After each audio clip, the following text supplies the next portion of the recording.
Right, hello everyone, and welcome to Warren's Team Talk. I hope you're all well and having a great day. And thank you very much for coming and tuning in and finding out what I'm up to. Today we're going to be covering the 3 o'clock kickoffs up and down the country in the football matches that are kicking off today. So in the Premier League, and there was also some games in the National League. So if anything dramatic happens in those, I'm promised to keep you updated with all of that. But primarily, we're going to be here talking about the games in the Premier League because, as far as I can see, other than those games in the National League, it's the only games that are going on today. So I'm sure it'll be an absolute scream. And it'll be a great afternoon's entertainment, and because it usually is. Let's be honest. So we'll see what happens because I can't control it, people. What will happen. And that's all I can really say about it. But anyway, I hope that you're all well. I hope you're having a great day and everything's fine with you all. And you've had a great Christmas and you're looking forward now to the new year, seeing in the new year and the new year festivities and all the rest of it. So, yeah, I hope that's going really well and you're ready and raring to go for a new year. And let's hope that next year we can finally put pay to this bloody virus and, hope that we can move on and leave it behind and have a great new year. And that this year coming is the best year in the history of the planet. So put all our divisions behind us, make sure that we share some love and friendship around the world and make this a planet that we're all proud to be a part of. And because we're all one big family. Anyway, that's enough of that. And yeah, just to let you know as well, please don't put any comments in about the virus or anything like that, because unfortunately I won't be able to show them or I won't be able to comment on them. So please don't do that. Please just let's keep it to the football and enjoy the football. People I know have had they've had their streams demonetized. Not that I am monetized at the moment, but it's just an added aggravation that you don't really need, to be quite frank. So yeah, anyway, enough of that negativity. Let's get on with it. So let's get on with the show, as they say. And so yeah, before we do, I just want to make sure, can I please ask you to hit the like button? Can I please ask you to share the content around with as many different people as you possibly can? And also, please make sure that you subscribe to my channel.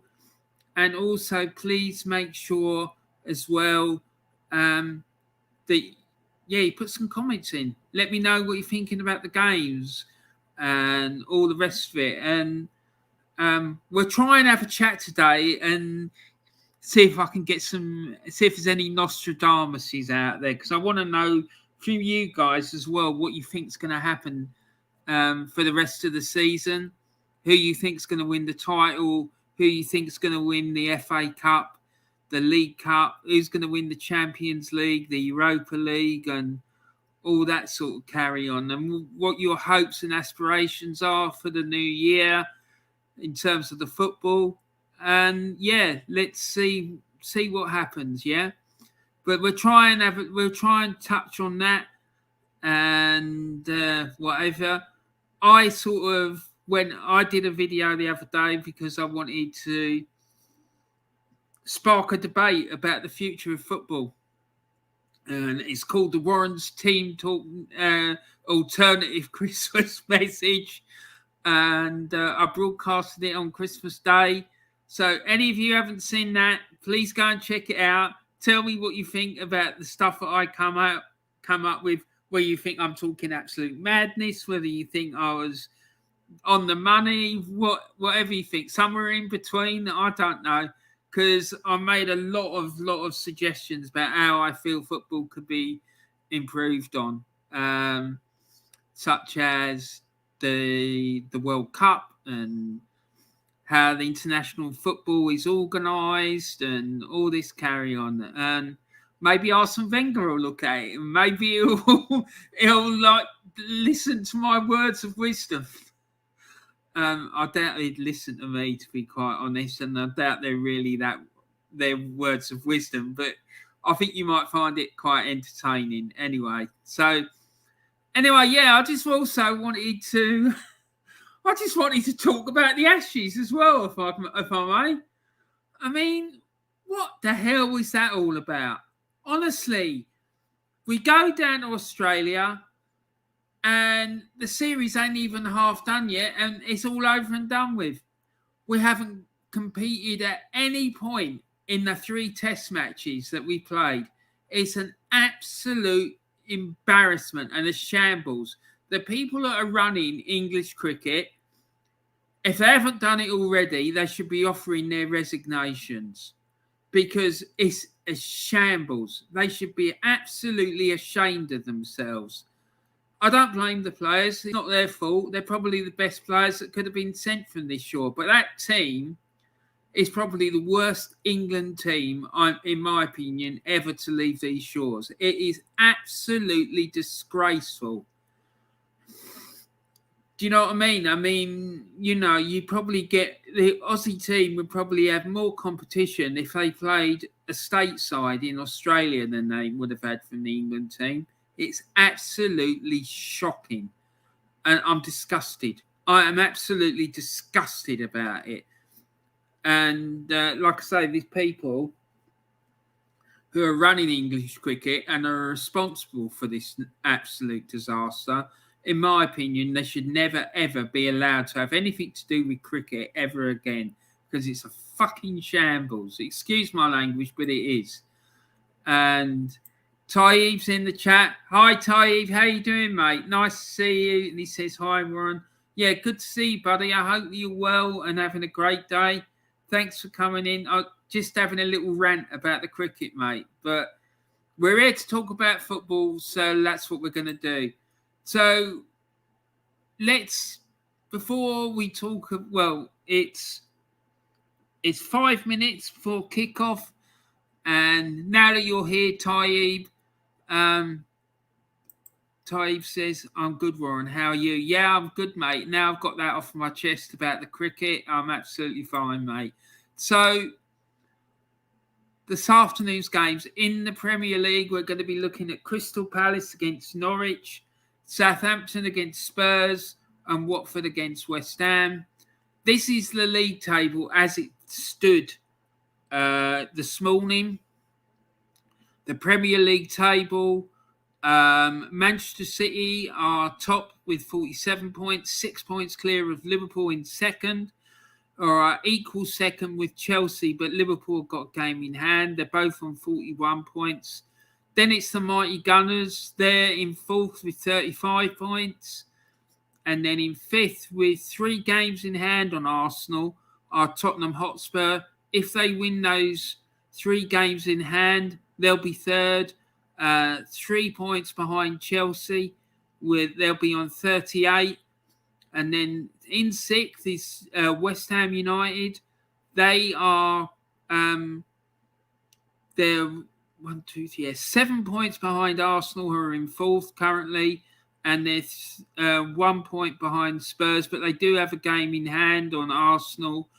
And if they win that game in hand, they'll just be 4 points behind. So it's a bit complicated up the top there. Man United are in seventh. They've got 28 points with 17 games played. So if they win both those games, they'll be just 1 point behind the Arsenal. And then, yeah, I'll just let you guys read what you want from that, except for the bottom 3 is Burnley, who've played 15 games and have 11 points. Newcastle have played 19 games and got 11 points. And Norwich, at bottom, have played 18 and have only got 10. So it's going to be a big afternoon today for Norwich. They really need to get something out of this game.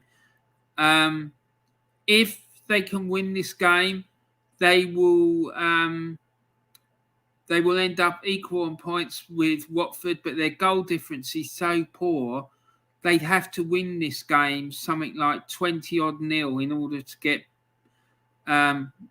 they'd have to win about 21-0 in order to go above Watford. I mean, that is a joke, isn't it?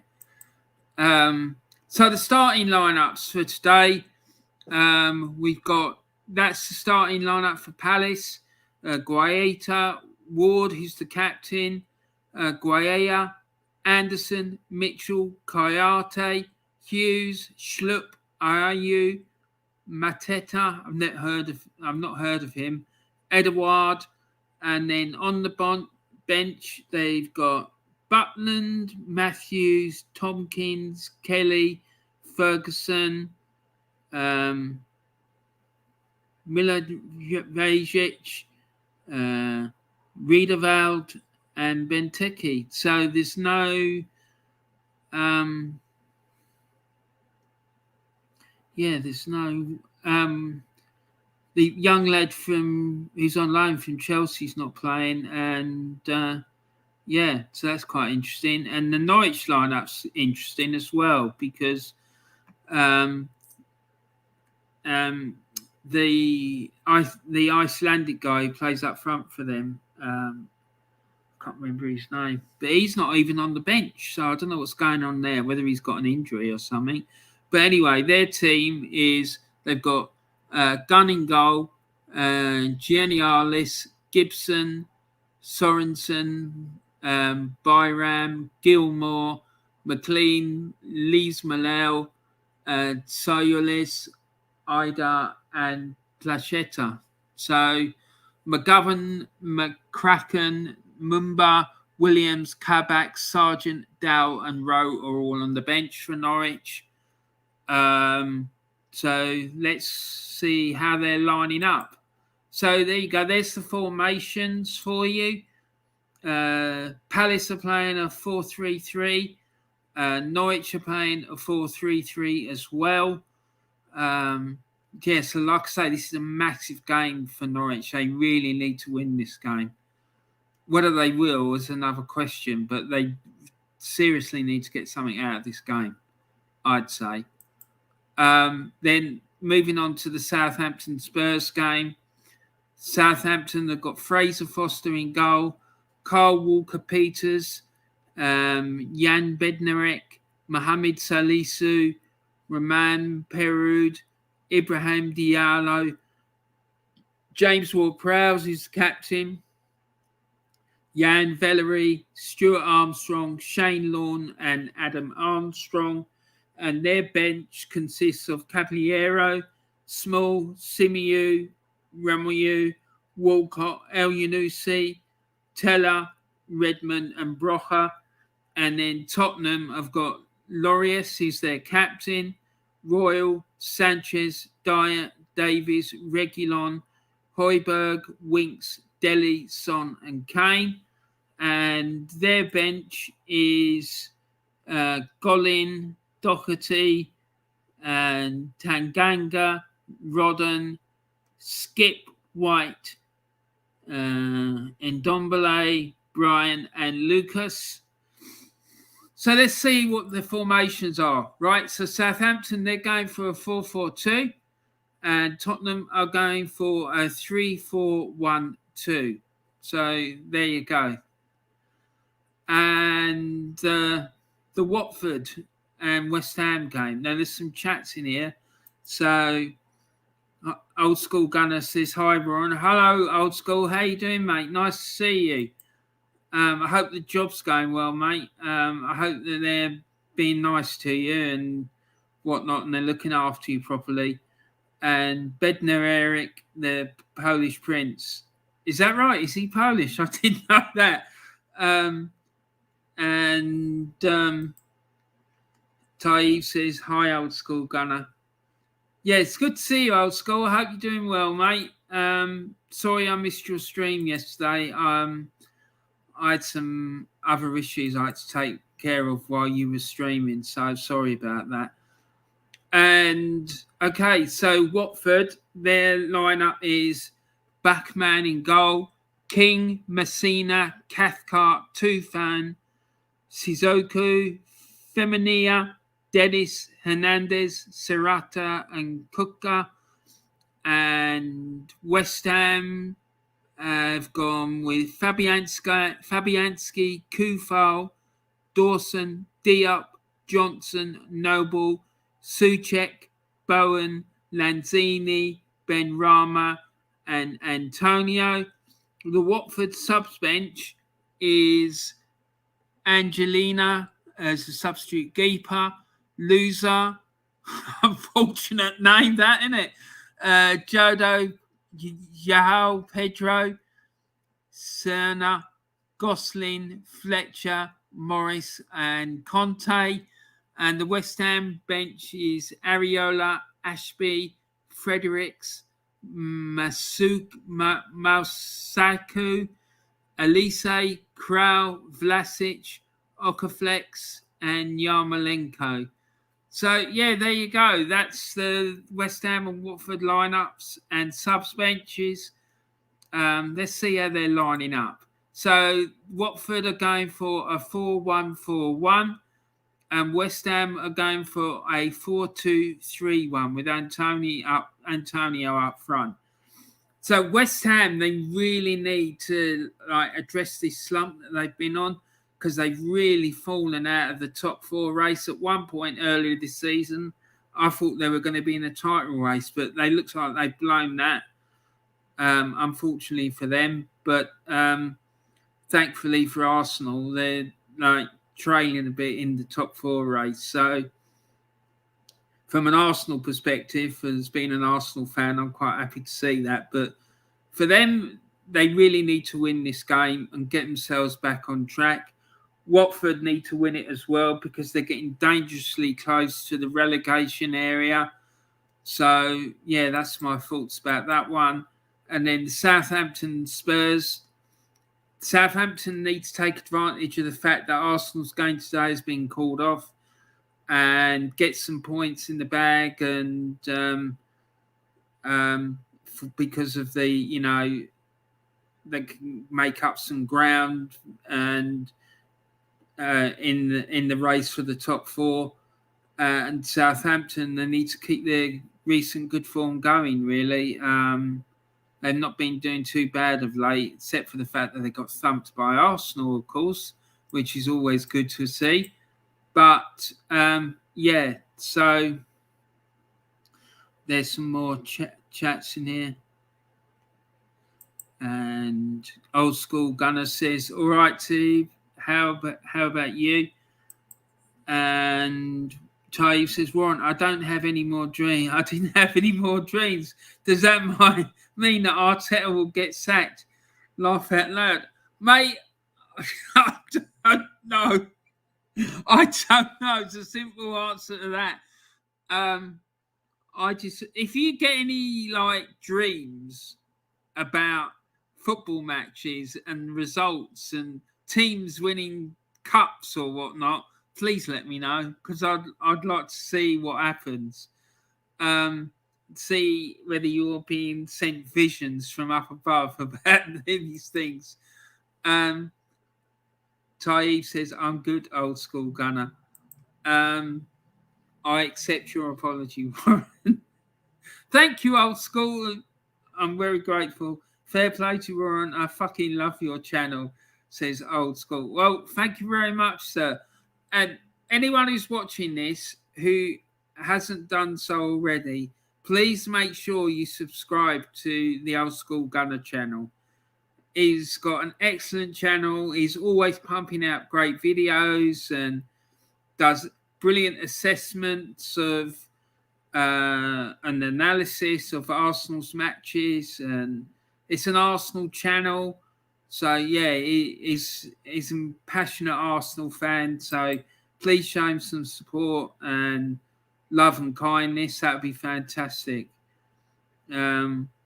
Maswaku, laugh out loud. Yeah, man. Some of these names they're just too much for me, boy. I really are. Oh, OSG. Yeah, so there we go, guys. That's the chat. It's all up to date. So let's see if let's get this thing rocking and rolling. Right, and guys, guys. What am I doing? It's time. It's time to rock and roll.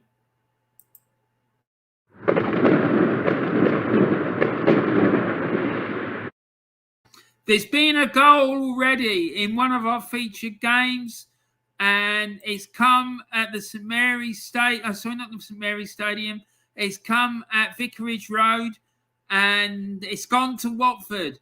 It's Watford 1, West Ham United 0, and it's been scored by Dennis and assisted by King. So let's see if we can find out how that goal was scored.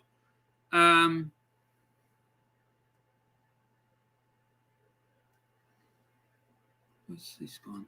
No, that's not right. Hold on a second, guys. And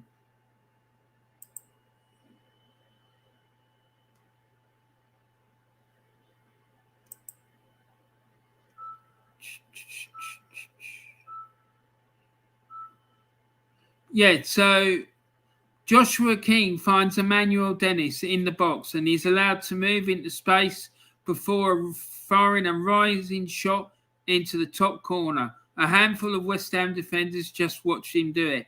So that sounds like some shocking defending going on there in the West Ham box. And yeah, that's not good for the Hammers. I'm sure they'll be absolutely raging about that. So, and here we go. There's a penalty. There's a penalty at Selhurst Park. Will Hughes goes out down under Kenny McLean's challenge, and the hosts have a spot kick. So, yeah, there you go. Let me get this up on the screen so you guys can see it as well. Hold on a second.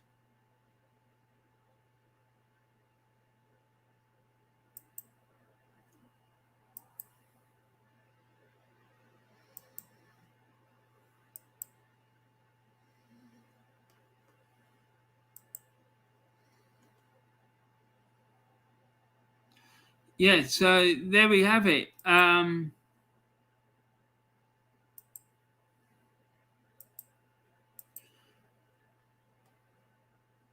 So we're just waiting for the penalty to be taken at Selhurst Park.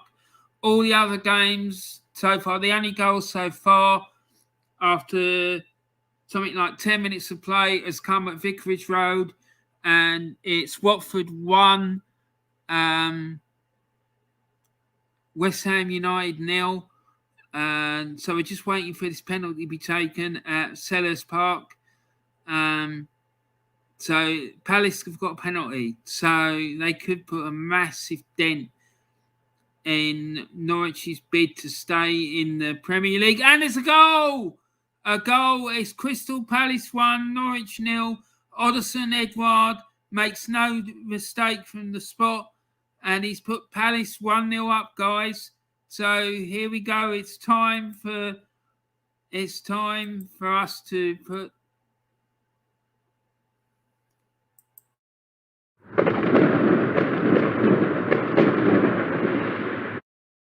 There you go, you see.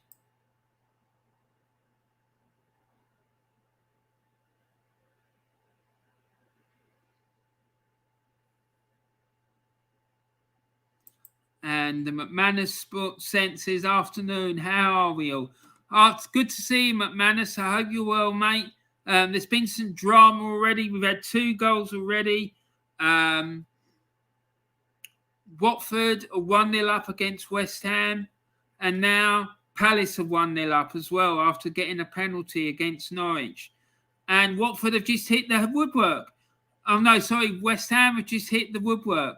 A very quick response from West Ham, who worked the ball neatly across the box to find side by Benarama. He cuts inside and fires a shot. It hits the bar before going over.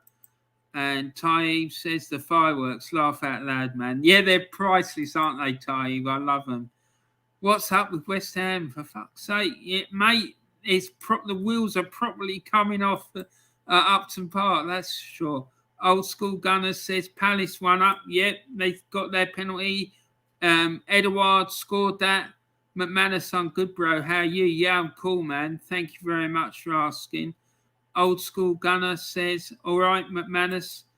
And Tay, full of COVID, but other than that, good, mate. How are you? Have you got COVID, McManus? Oh, my God. I hope you're okay, buddy. Get well soon. And easy at Old School. How are you, sir? COVID is a disaster. Yeah, it is.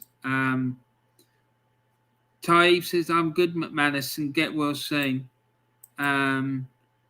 You're not wrong, OSG, says McManus Sense. I'm grand out. Thanks. Get well soon. Yeah, exactly. Get well soon, brother. Seasonal flu changed its name to, yeah, well, we won't talk about that. Cheers, Taib, and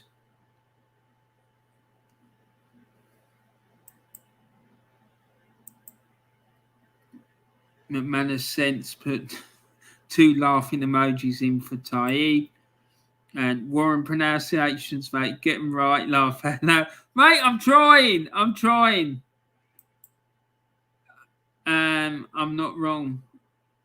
Old School Gunner says. And yeah. Any more comments about that? I'm not going to display them. All right. I don't want bloody YouTube shutting down my channel because of that bullshit. So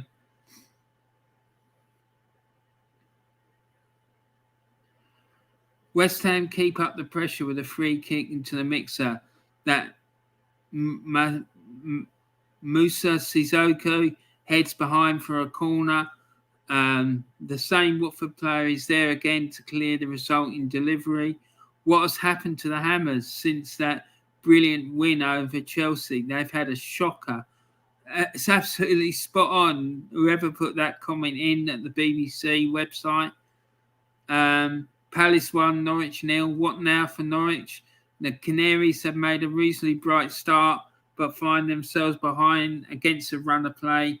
Can they respond? There you go.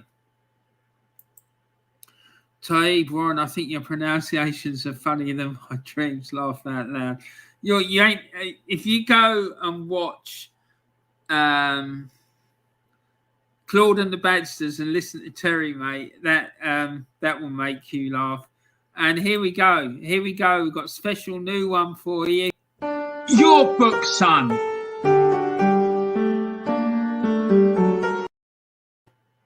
And there's been a yellow card in the Southampton Tottenham match. Tottenham want the former teammate Carl Walker-Peters to be sent off. He's pulled back Sergio Reguilon, who had designs on getting in on goal. The ref clearly feels the foul happened far enough away from goal for there to be doubt. So only a yellow card on that occasion.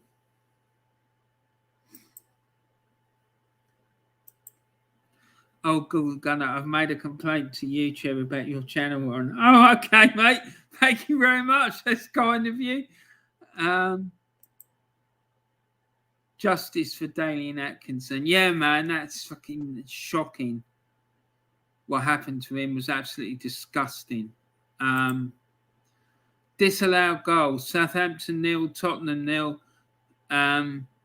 Spurs do not have the lead. The free kick is floated in and headed into net by Ben Davies, but he and a host of Tottenham players had moved too early. Offside flag is up.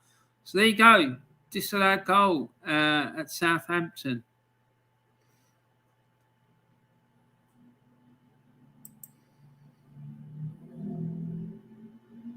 Sergio, what? I don't know what you're talking about, Ty. Sorry, mate. Serious question. Why was the Arsenal game postponed? Because the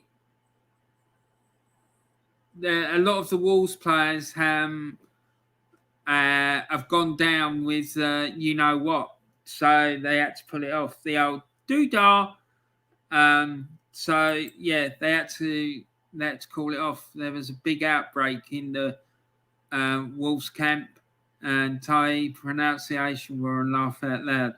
Yeah, man, it's terrible, isn't it? Absolutely shocking, my pronunciations, but still, never mind. All adds to the fun of it, I guess. So what's going on here? What is going on here, people?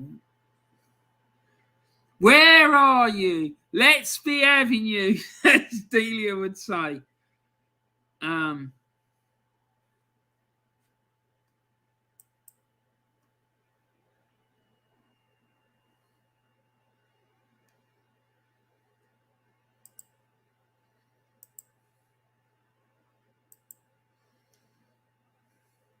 So let's see what's the scores. So it's Palace 1, Norwich 0. It's Southampton 0, Tottenham 0, and Watford 0, West Ham United 0. The Leeds Aston Villa game has fallen foul as well. And Leicester are playing Liverpool tonight at 8 o'clock. So that should be a good game. I think there might be a few goals in that one, to be honest. Anyone see that game the other day, the Man City Leicester game? Jesus. 6-3. It was madness. Like, Man City went up 4-0 up really early in the game, right? And Leicester then pulled it back to 4-3. And Man City said, no, we're not having this. And they just went and banged in another 2. It was crazy. Absolute madness. So,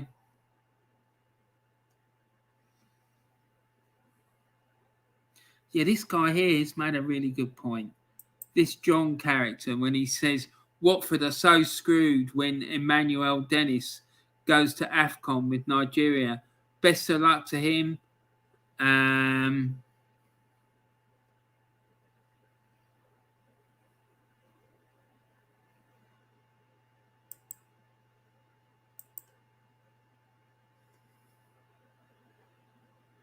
Best of luck to him and the Super Eagles at Qatar 2020. But a short AFCON would be appreciated by everyone in Hertfordshire. It's bloody true as well. He's the only one who seems to be doing anything while scoring goals for Watford. Looks like they might have trouble.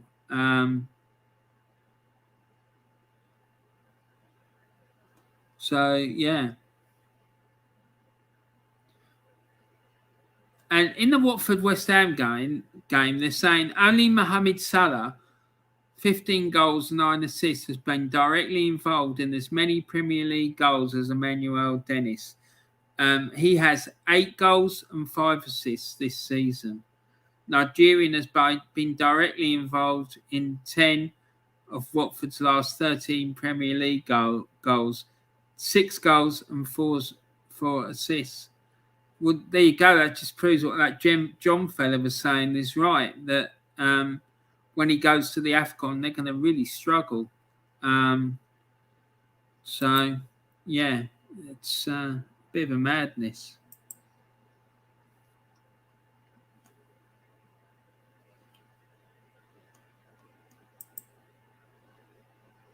And then type, yeah, I've read that one.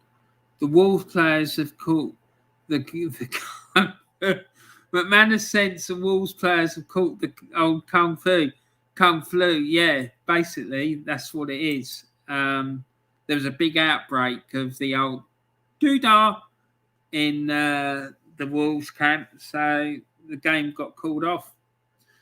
Delia would take it through her back door, laugh out loud. Yeah. Thanks for that, Taib.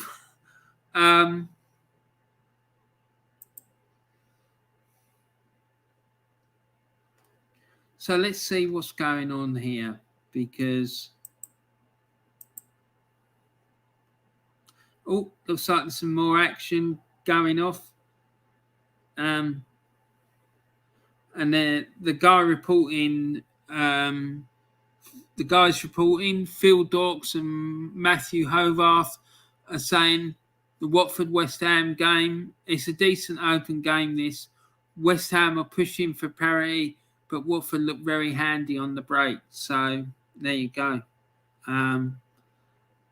Looks like Watford are trying to make amends for their slapdashery at the beginning of the game, where looks like they've handed the lead to Watford, to be honest. But there you go. Let's see if we can get something else up here. Make it a bit more interesting.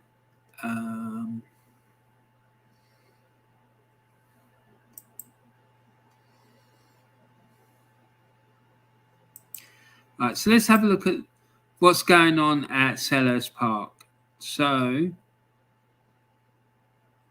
in terms of match stats and stuff like that. Right, so with 23 minutes gone, Palace have had 54% possession. They've had 6 shots, and Norwich have had 2. There's been 1 shot on target, which has come from Palace. There's been 3 corners for Palace and 1 for Norwich. And Palace have committed 1 foul and Norwich have committed 4. So, old school gunner won't be surprised to hear that. Only joking, mate. And then the Southampton Tottenham game. Southampton have had 55% possession. Southampton have had 2 shots. Tottenham have had none. And there's been no shots on target as of yet. And Tottenham have won a corner and Southampton haven't. Southampton have committed 7 fouls to Tottenham's 1. So, yeah. And doesn't look like there's a lot going on there. Looks like it's been a bit feisty in that game. And then let's go up to Vicarage Road now and see how that one's panning out. So here we go.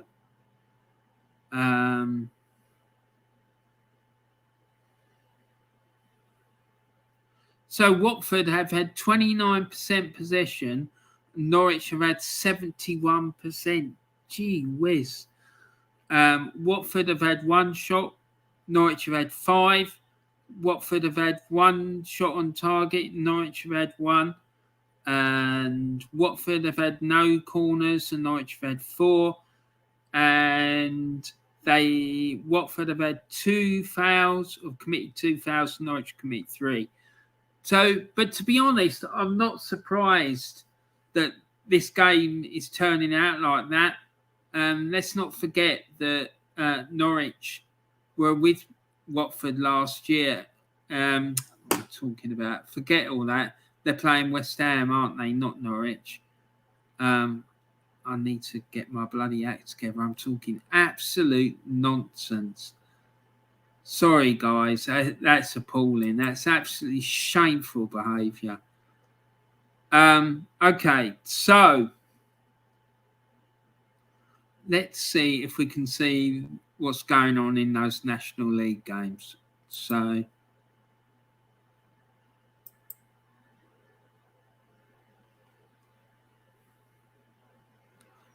it's Altrincham 0, Wrexham 0, Chesterfield 0, FC Halifax Town 1.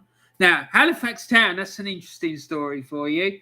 I went to Dartford, right, to see Maidstone United play Halifax Town in a freezing cold November evening. And Halifax Town at that point were in the 4th division with Maidstone United, obviously. And their supporters, there was about 800 of them, I suppose, in the away end, which was like bog standard, really. They were all standing there without their shirts on. right? So they were standing there, bare-chested, like wringing their shirts around their heads, like whatnot, and it was freezing. It must have been about -1, -2. There was sleet coming down and stuff like that. These guys were nutters, honestly, absolute nutters. And their ground was called the Shay at the time. I don't know if they still play at the Shay or not. And they used to refer to themselves as the Shaman. Yeah, so just a little tidbit of information there for you from my days going around the country watching football. And then Woking are drawing 1-1 with Dover Athletic. Been to Dover's ground a few times as well. Nice, quite a nice little ground actually. Blythe Spartans beating Spennymoor Town 1-0. I remember when Blythe Spartans got to the 5th round of the FA Cup years and years ago, and they played the game at St James's Park in Newcastle. And they lost the game, I think 2-1 or something. But certainly it was very close. Anyway, I remember that. Boston are losing 1-0 at home to Brackley Town. Chorley are 1-0 up against Curzon Ashton. And then Guiseley are 1-0 up against Bradford Park Avenue. And Southport are 2-0 up against Farsley Celtic. And Concord Rangers in the National League South are winning 1-0 at home to Chelmsford City. And Welling United are winning 1-0 away at Maidstone United. Oh, my goodness. Bit of a local derby, that one. Yeah, so there you go. The Lowland League, Vale of Leven in Scotland in the Lowland League. Vale of Leven are drawing 0-0 with Rangers B, so that would be Rangers' reserve team. So there you go. That's us all up to date, really, with the scores. Oh my goodness, there's been some goals where we've been running around the country, so it's time to.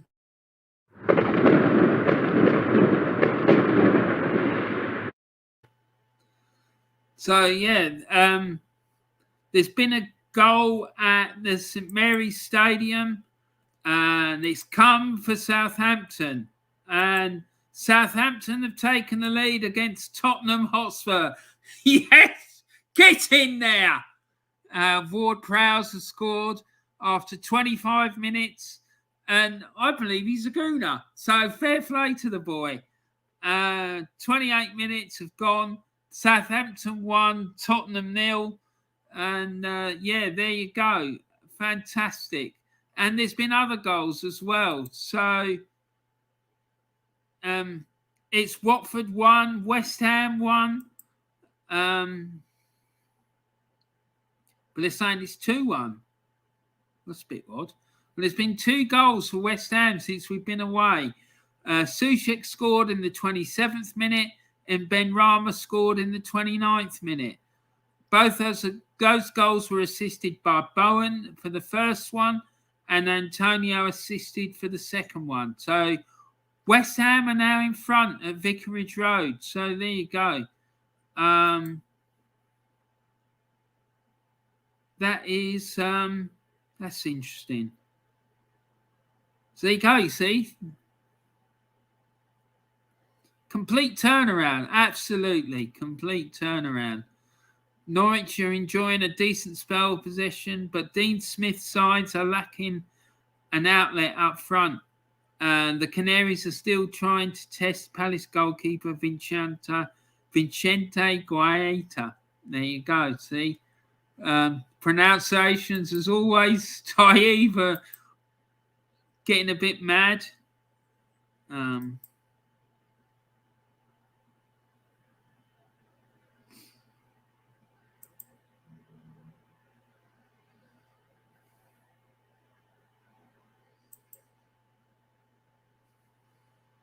Taib says, gee whiz, time goes too fast, laugh out loud. Yeah, I wish we could put it on Granit Xhaka mode and slow it down a wee bit. Drawn by Dre says, hi, mate. Hi, Drawn by Dre. Thank you very much for popping in. Nice to see you. I hope you're doing all right, buddy. Hope you've had a good Christmas. Anyone who's watching this as well, go and subscribe to Drawn by Dre's channel.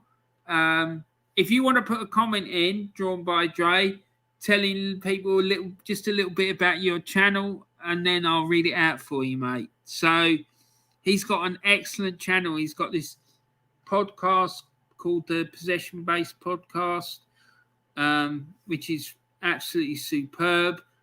So go and check him out. It's all this crap on my laptop. Gee whiz. Anyway, never mind. So, yeah, let's get back to the football and worry about my laptop. See what's going on here.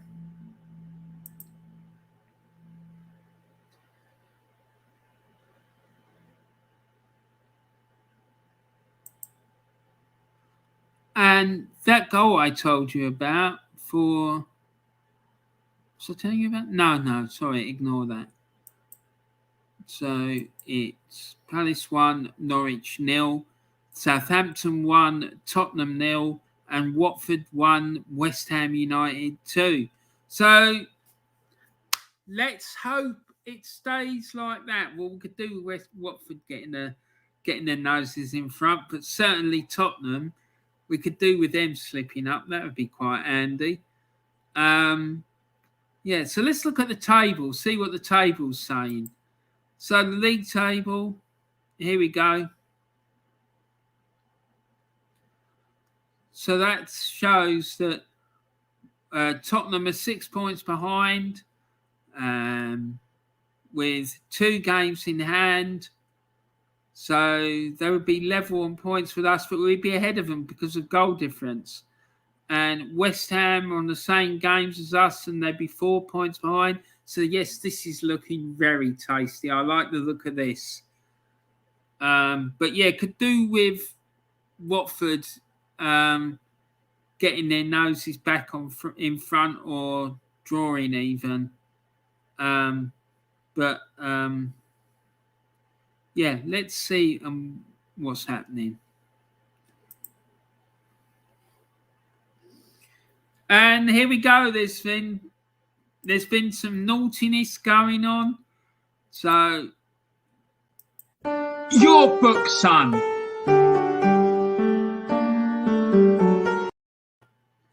Yeah, so someone's picked up a booking.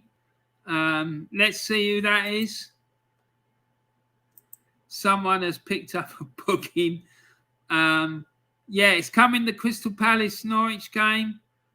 And Sam Bryan lets his frustrations get the better of him after losing possession in midfield, hacking down, oh my good God, Chieku Koyate and earning himself a booking. The Palace man needs a spot of treatment, but he's back on his feet quickly.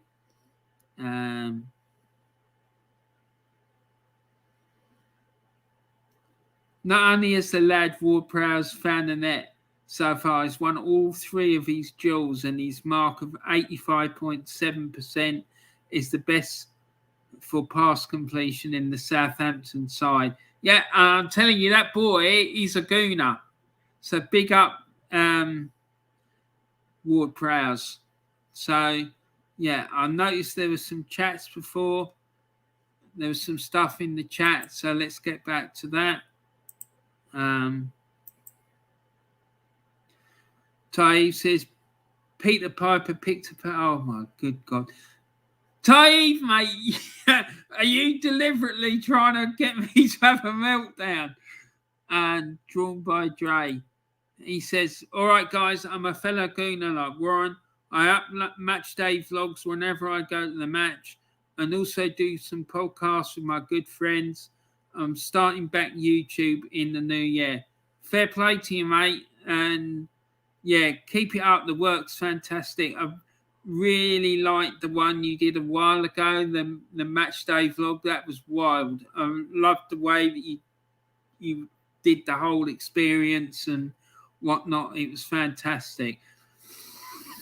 But be careful, like vlogging from the Emirates, because I've heard stories of different people getting into trouble at the Emirates for trying to vlog. I know their troops had some trouble vlogging from the Emirates. So, yeah, just be careful, man.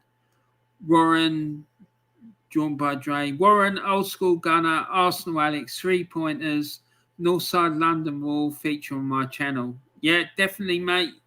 Let me know when you want to do it and I'll come and have a chat. It'll be fantastic. But yeah, probably, like I said before, not until after the middle of January, because it's been a bit of a madhouse here at the moment. It's just all sorts of nonsense going on that you don't really want to know about. Yeah, I do remember MG Neil. Remember when you said Arteta was wasting young talent? And a laughing emoji. Yeah, and he's still wasting young talent. And I tell you what, I'm going to fucking waste you as well, you dopey cunt.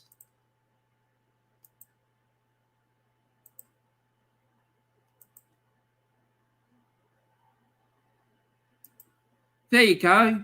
Fuck off, MJ Neil. You're not welcome here. Go and do one, you muppet. You're blocked.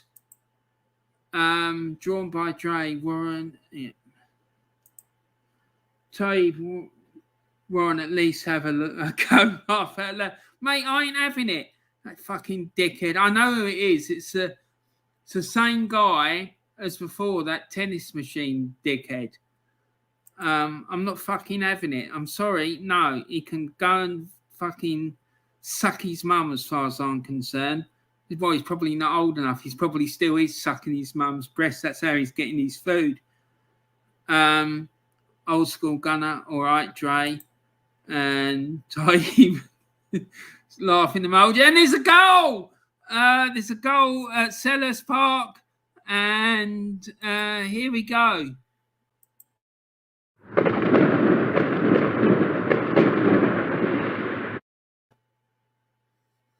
And it's gone to Palace. It's Palace 2, Norwich 0. And let's see what happened with that goal.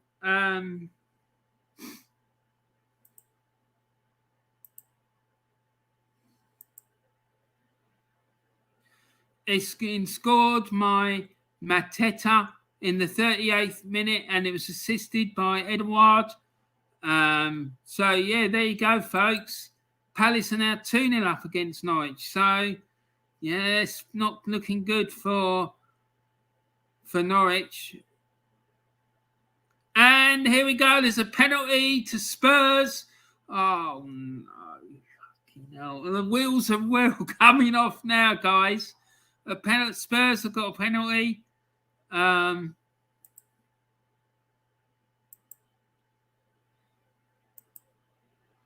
Taib is saying, I want Delia's bushy poon. Laugh at that. What are you talking about, Taib? Old school gunner. About time, Dre. And laugh at that laughing emoji for the old school gunner. And all right, old school gunner says drawn by Dre. Yeah, and anyone who's still in the chat, I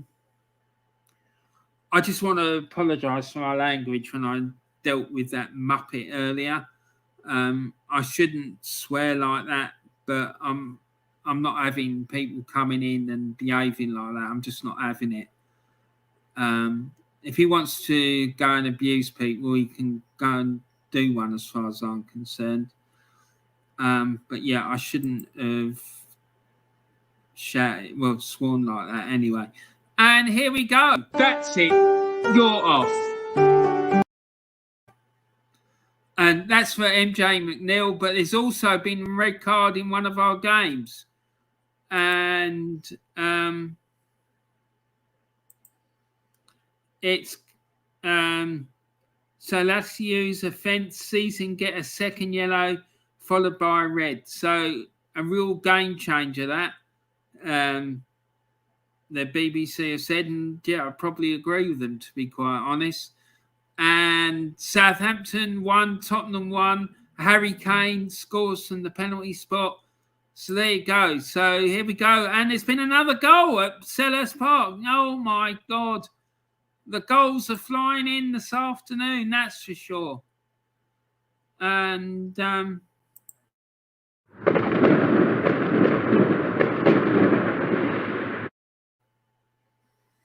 it's now Palace 3, Norwich 0.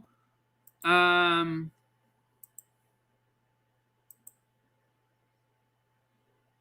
it was scored by Mateta in the Schlupp in the 42nd minute, and it was it's just scored by Schlupp. There's no assist for this one apparently. So Palace are now 3-0 up against Norwich, and it looks like Norwich are getting another absolute slap like they did when they played the Mighty Gunners.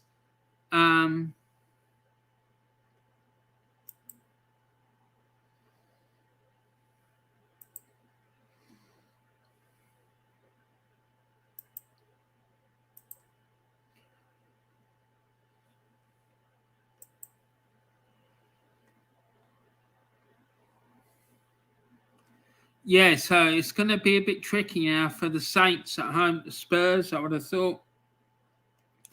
So let's see what's going on. So it's Palace 3, Norwich 0. There's 3 minutes to half time.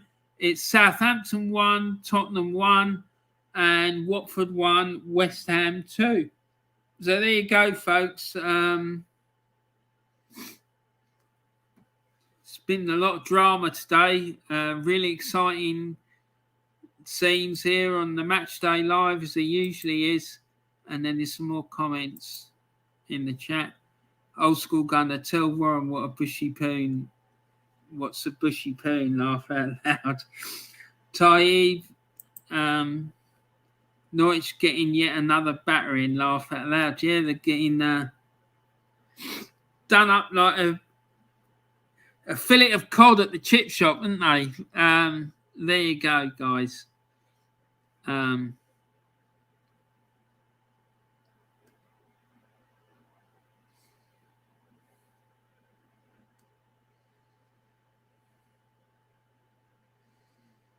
So yeah, there you go. So let's have a quick look at this.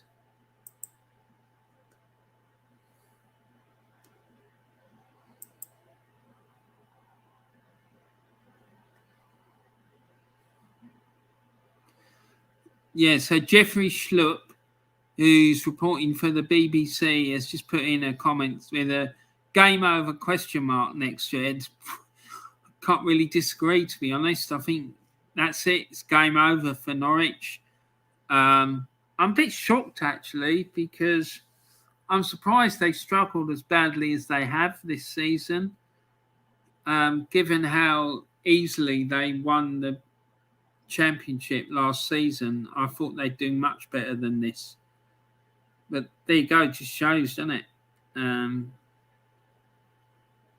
the Saints fans are now chanting, off, off, off at the referee. They want Sergio Reguilon to follow Mohamed Salisu down the tunnel after coming together with Shane Long that has left the home player down holding his head. There's no card from Anthony Taylor. VAR will have a look, of course. To me, just looked like an accidental clash. Watford 1, West Ham 2. West Ham have looked very comfortable since turning this game their way. They look far more likely to extend the lead than Watford do at finding an equaliser. Well, there you go, guys. Sounds like West Ham have weathered the storm and they've taken control of this game, and they're looking like they're getting themselves back in the groove. So, yeah, we need to be careful. We really do. We need to be careful with that West Ham lot, because if they start banging again like they were before, then it could be a real threat for Arsenal's chances of getting that one of those top 4 slots. Particularly as well now since Chelsea have started turning their form around. because, we should have been looking to close the gap on them as well. So, but, we'll see. We've got Man City on New Year's Day.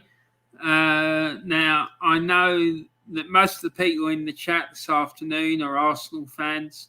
So what does everyone think about the Man City game up on New Year's Day? A skunk sat on a stump and thunk the stamp. A skunk sat on a stump and thunk the stump stunk. But the stump thunk the stunk. Right. Okay. You got anything to say about the football, Ty? That'd be interesting.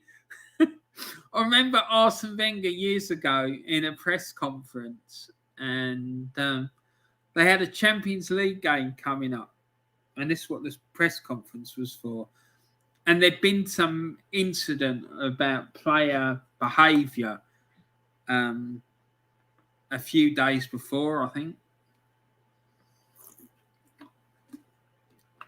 And the media kept asking him questions about the this player's behaviour rather than the upcoming Champions League game. So eventually, Arsene got fed up with it. And he just said, look, he said, has anyone got any questions? He says about the Champions League game that we've got coming up tomorrow. He said, this is a press conference for the Champions League. So any questions you've got about that game, be quite interesting and be quite nice, really. I just thought it was hilarious the way he just absolutely steamed into him. I wish Arteta would do that with some of the clowns that go to Arsenal's press conferences. It's just,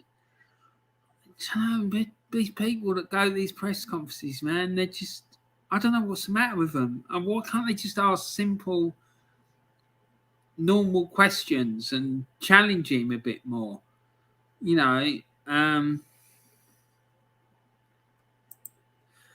Taib puts in some laughing emojis. Yeah, Taib, man, those you are absolute joker. But I love it. It's really funny, I have to say. You should try and go into stand-up comedy. You really should. It'd be absolutely hilarious.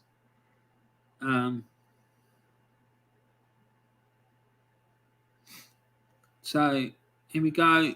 So the halftime whistle was blown at St Mary's Stadium. It's Southampton 1, Tottenham 1.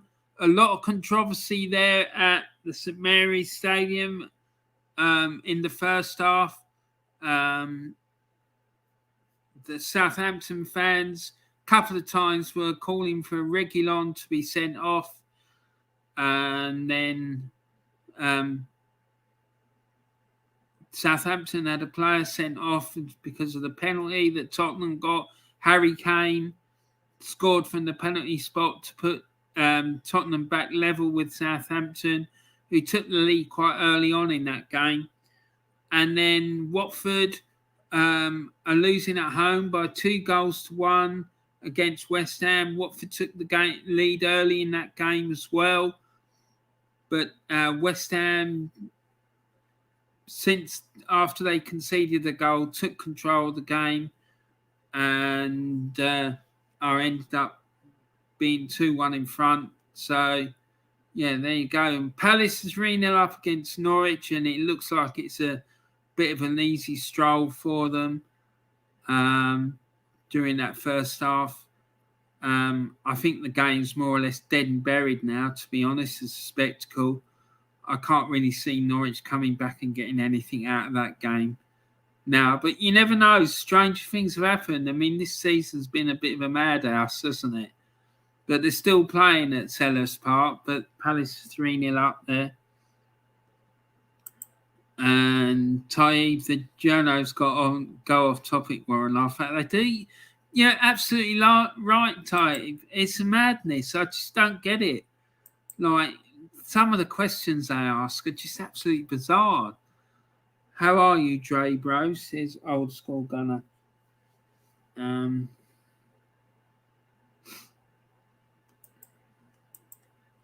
so yeah, drawn by Drake. When are you going to Arsenal next? Have you got any games coming up that you're going to be going to or whatnot? Coming up, and what does anyone think of? Anyone want to have a chat about this upcoming game that we got against Man City in a few days' time at the Emirates? Because I have to say I'm a bit worried about it, to be frank. Seeing our Man City are slapping teams out up, left, right, and centre. Mind you, we've been slapping teams up, left, right, and centre of late. So don't know though. We got 5 put past us at the Etihad earlier in the season, and it could have been 9 or 10, to be quite frank. So it'd be interesting to see what happens.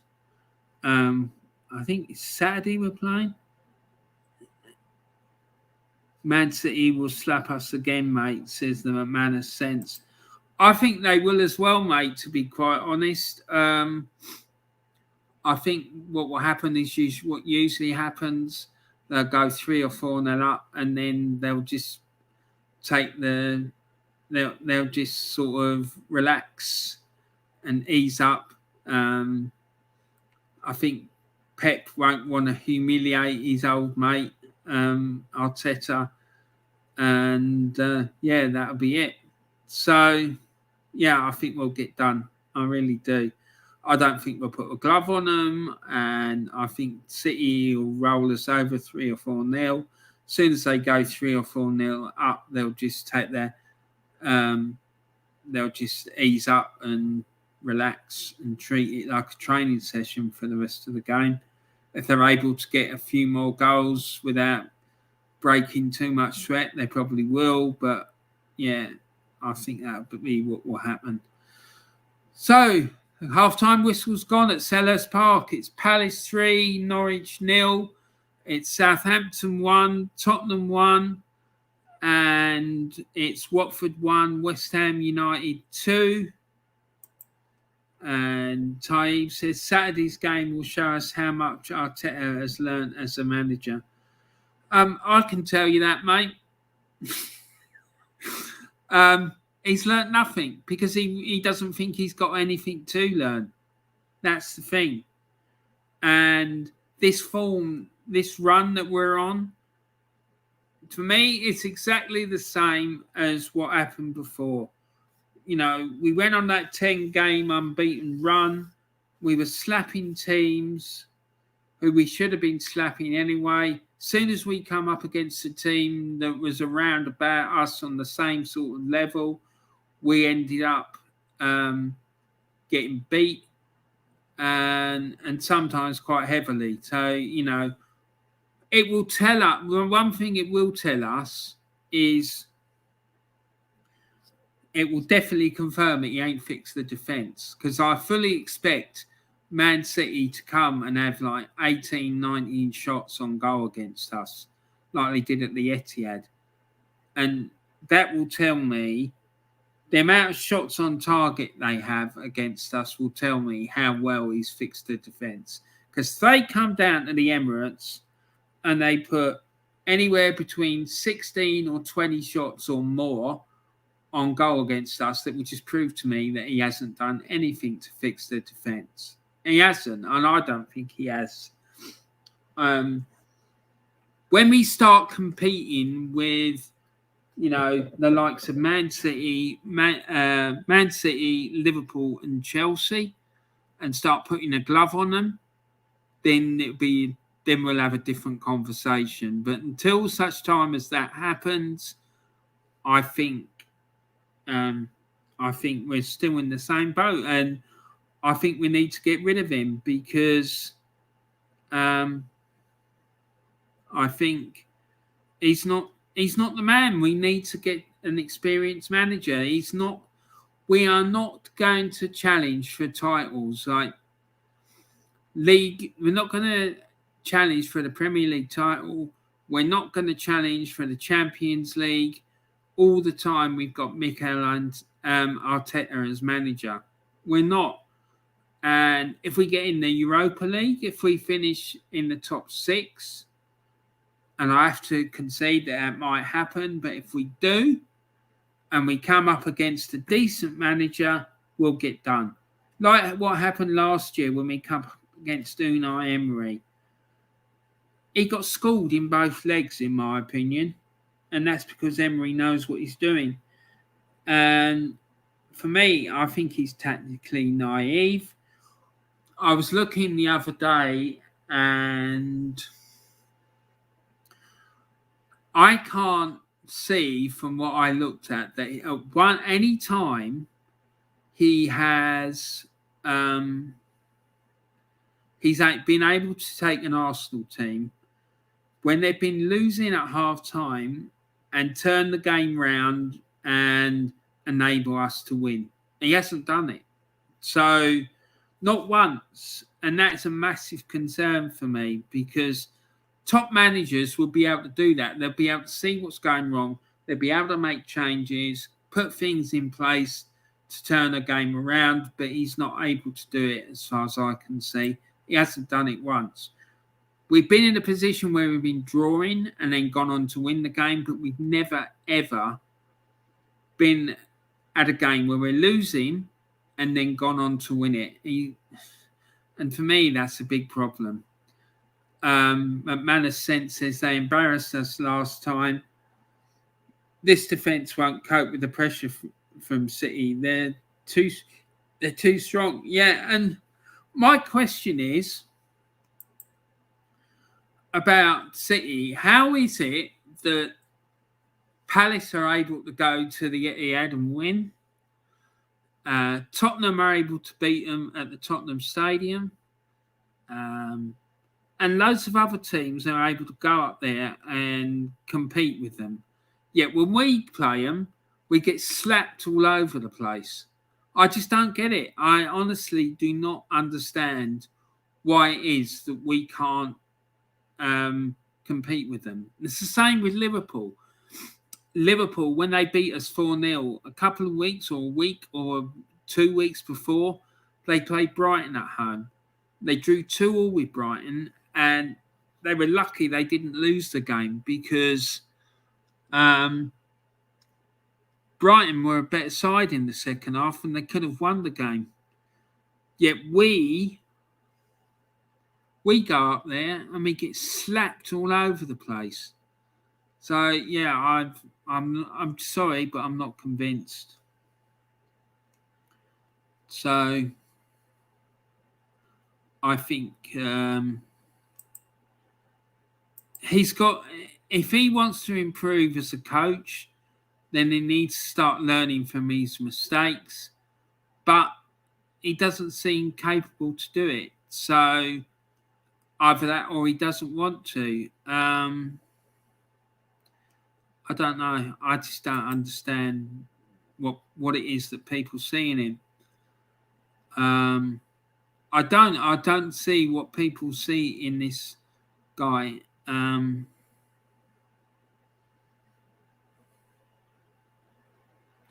Look, there you go. Look, let's have a look at this. Ferran Torres, Barcelona confirmed Manchester City forward has joined them. Spanish forward Ferran Torres has joined Barcelona for Man City, signing a contract until June 27 with a €1 billion, 842 million buyout clause. Jesus Christ! Yeah, did you all saw that? So, I'd like to know how it is though that Barcelona are able to do that. I thought they were skint.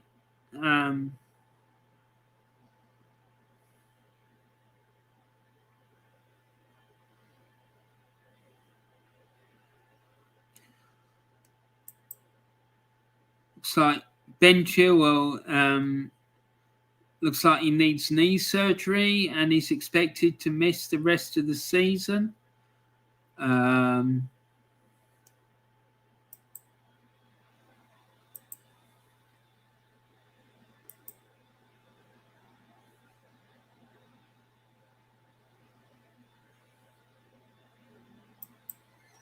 Newcastle apparently in danger of not being able to field a side for the next Premier League game at Everton on the 30th of December. So, yeah, it's a bit of a shocker, that one.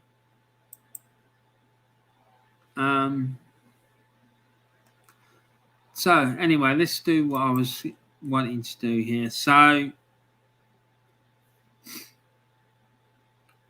Altrincham are losing 2-0 at home to Wrexham in the National League. It's also in that league Chesterfield 0, Halifax Town 1. Dagenham and Redbridge 1, Aldershot Town 0. Eastleigh 0, Torquay United 1. And Woking 2, Dover Athletic 1. And in the National League South, it's Blythe Spartans 1, Spennymoor Town 0. Boston United 0, Brackley Town 2. Chorley 2, Curzon Ashton 1. And Guiseley 1, Bradford Park Avenue 0. Leamington 1, AFC Telford United 0. Southport 4, Farsley Celtic 0 at half time. Jesus, Southport look like they're doing a bit of a madness. All the other games in that league are 0-0. The National League South, Braintree 0, Dartford 0. Concord Rangers 1, Chelmsford City 1. Maidstone United 2, Welling United 1. Maidstone have come back to be in front after being behind. And in the Lowland League in Scotland, it's still Vale of Leithen 0, Rangers B 1. So there you go, guys. That's all the up to scores, up to date. Still half time. Looks like the games, Southampton and Tottenham have just kicked back off. Palace game hasn't restarted yet after the half-time break. And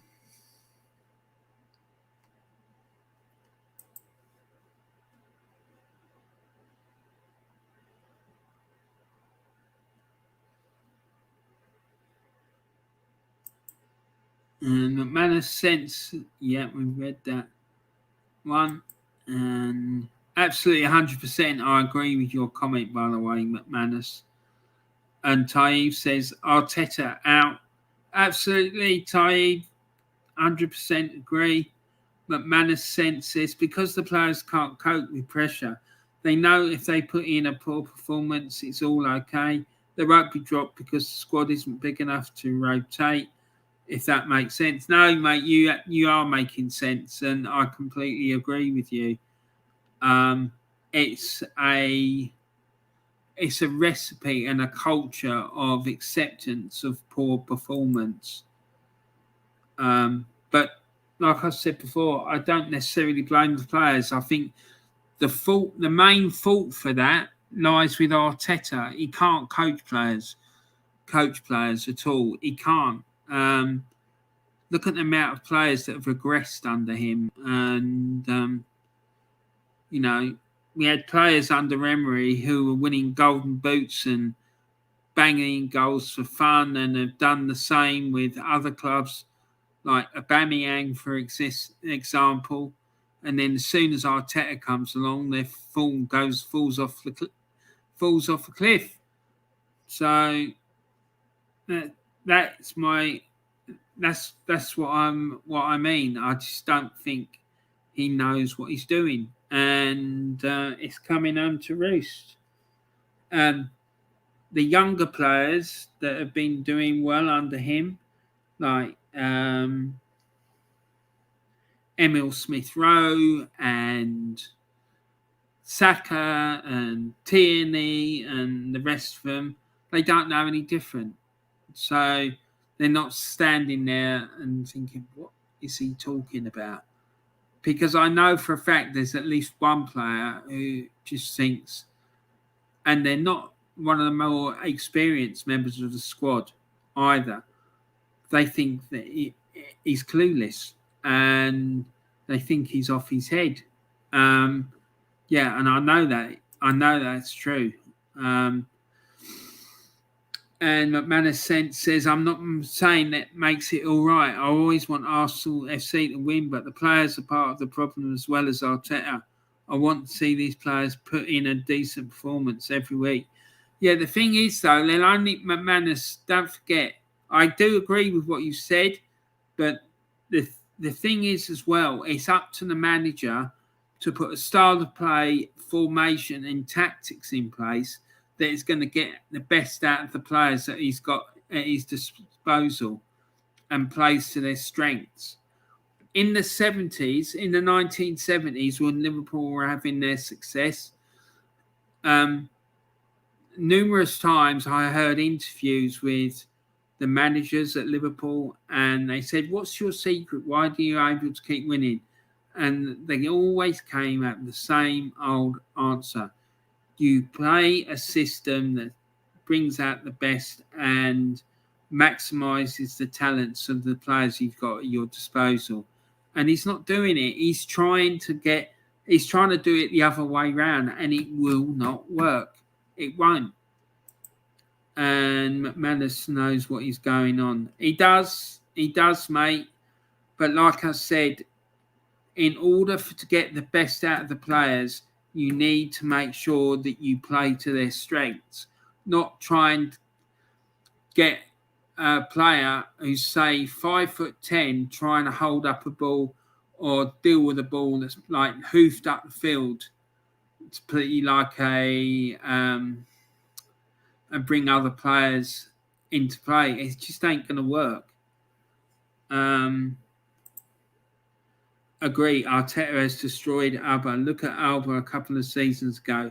Up for a Ballon d'Or. Now he's not even the team. I agree, Arteta can't manage these players. Mate, McManus, you've hit the nail on the head, mate. He can't. He's not up to the job. He's not fit for the job.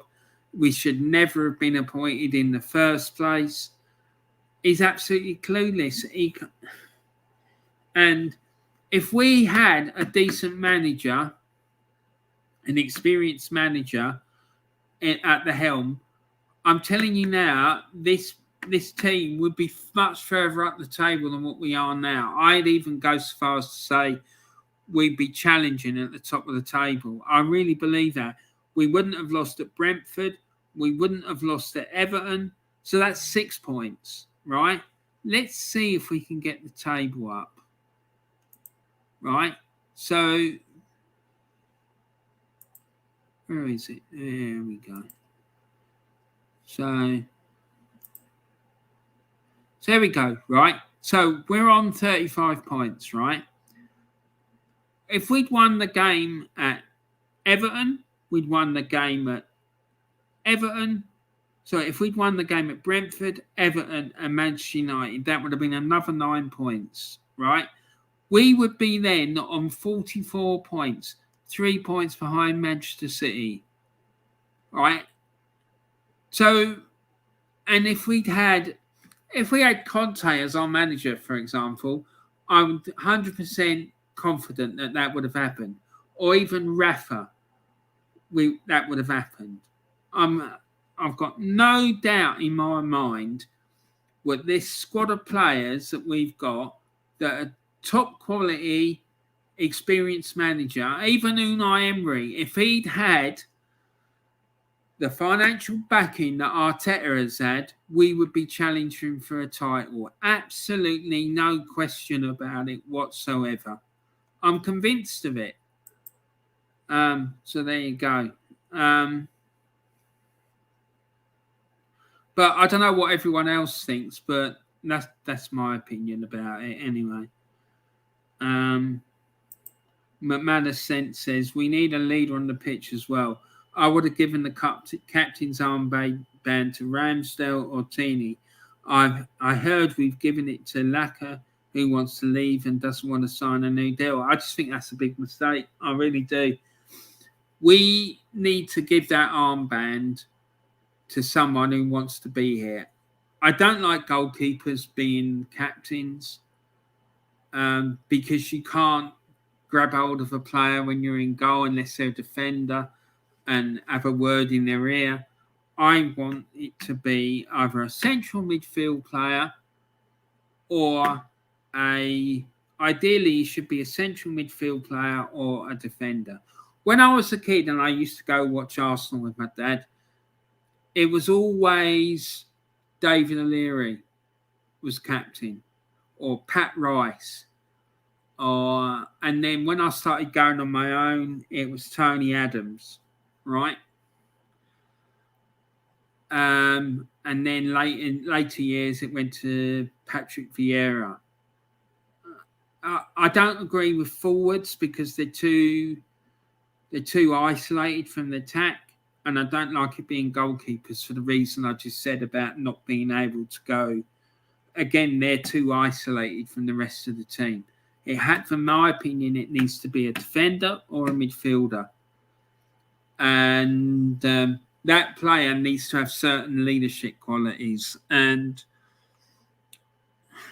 much as I love Tierney, I mean, I know you probably doubt what I'm saying because of my accent, but I'm a Scot, the same as Tierney. I'm not sure that he's got the necessary vocality to go and deal with people. I think he would lead by example, but sometimes I think you need to bollock people, and I'm not sure that he's going to do that. The other issue with Tierney as well is his injury record.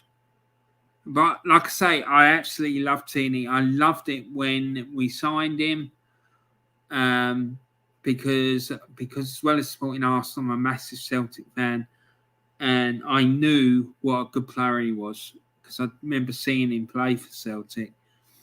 But I just think he gets injured too much. But if they can eradicate that out of his game, I don't know why it is that he keeps getting injured.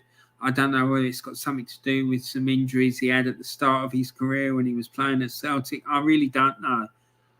But he gets injured a lot, which isn't great. And like I say, Ramsdale, I love him. I love his passion. But we had that with Leno when he first came into the team, although he wasn't as vocal as what Ramsdale is. The thing I like about Ramsdale is that he bollocks people. And he reminds me of every goalkeeper that we've had at Arsenal that I really like the likes of Jimmy Rimmer and the likes of Pat Jennings and George Wood and Dave Seaman. They would organise the defence, and they wouldn't be, and Jens Lehmann, they wouldn't be slow in coming forward and bollocking the defence. Whereas Ramsdale, I don't like having a goalkeeper as captain. I just don't think it works. And I certainly don't like I wouldn't give it to a player who's going to be leaving the club, that's for sure. McManus for Prime Minister. Absolutely, I'd back that up. I'd vote for I'd vote for you, McManus. An old school gunner says, in McManus we trust. Absolutely. Emery wasn't listened to by Edu and the board. He wanted Zaha, we signed Pepe. He wanted Maguire, we signed Socrates. Well, there you go. That says it all. And if you look at the players that he asked for and what in effect he was given, I just don't understand it. I don't know why they gave him the job in the first place. I just don't understand it. I think they were playing a game with him. I think they wanted Arteta, and they said to Arteta, look, we're going to give it to Emery for a year so that you can get some more experience. But when that year is up, we'll come back and we'll appoint you then. I really believe that that's what happened. And they just used, because I think they didn't think that Arteta had the necessary experience. to do the job, and I don't think he did, and I still don't think he does. And they used Emery as a stopgap until Arteta had the experience. Old school gunner, I don't want the Prime Minister job, thanks. Well, yeah, I can understand why not, mate. It's a bit of a poison chalice, isn't it? But I think you do a much better job. And there's been another goal, everyone. There's been another goal.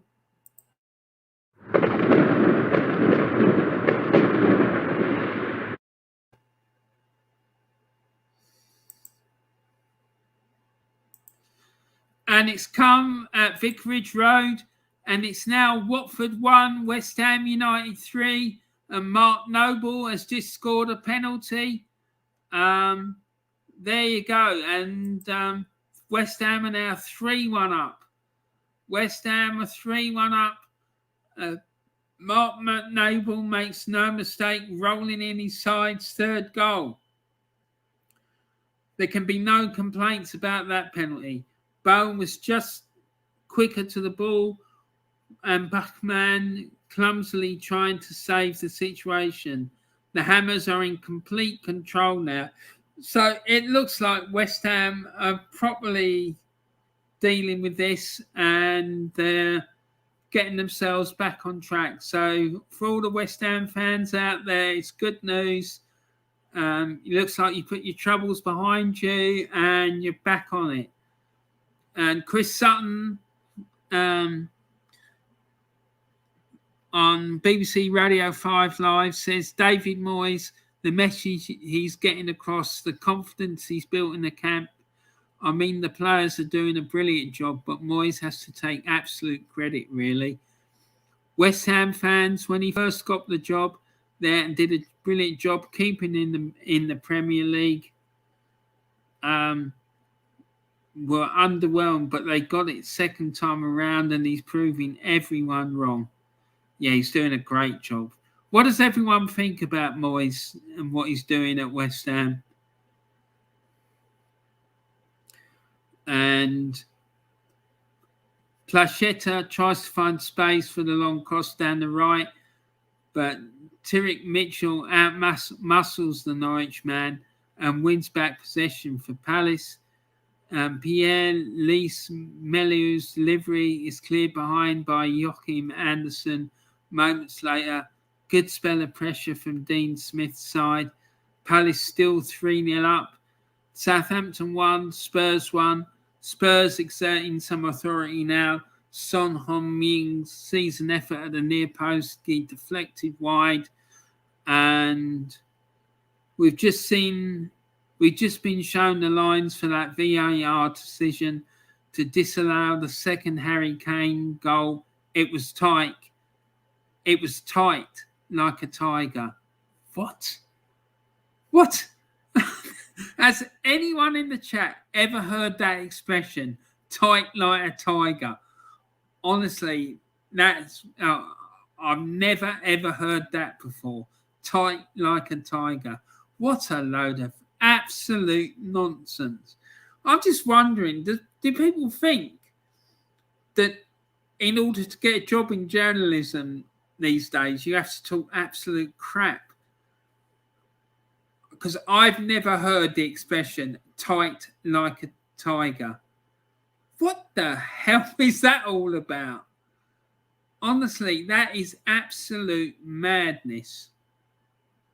And there's something else. Spurs taking a grip. The one-man advantage Spurs have is starting to show, though. It's starting to show through. They saw just over 53% of the ball in the first half, but since the second half started, that number is now 71%. If they keep their composure, it's hard to see how Antonio Conte's side don't go on to win this game. Oh, God, I hope not. I really do. And there's been a substitution. Dele Alli is off, replaced by Lucas Moura.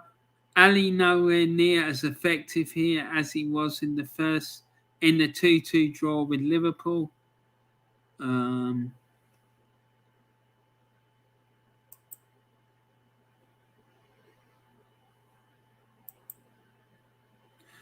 So let's have a look in the chat. Yeah, so we got some chats in here. And McManus is our number 10. Oh, God. Poor McManus. The McManus sense says, if I'm honest, the club needs clearing out from top to bottom. They conkies need to go. So do the board, Edu and Vinay and Arteta. Get in Eck or someone who wants to pump money into the club. Right, McManus. I completely agree with you, mate. I really do. The reason I want the Cronkies out is because they know absolutely nothing about football, right? And it's a massive problem for me. The reason it's a problem is because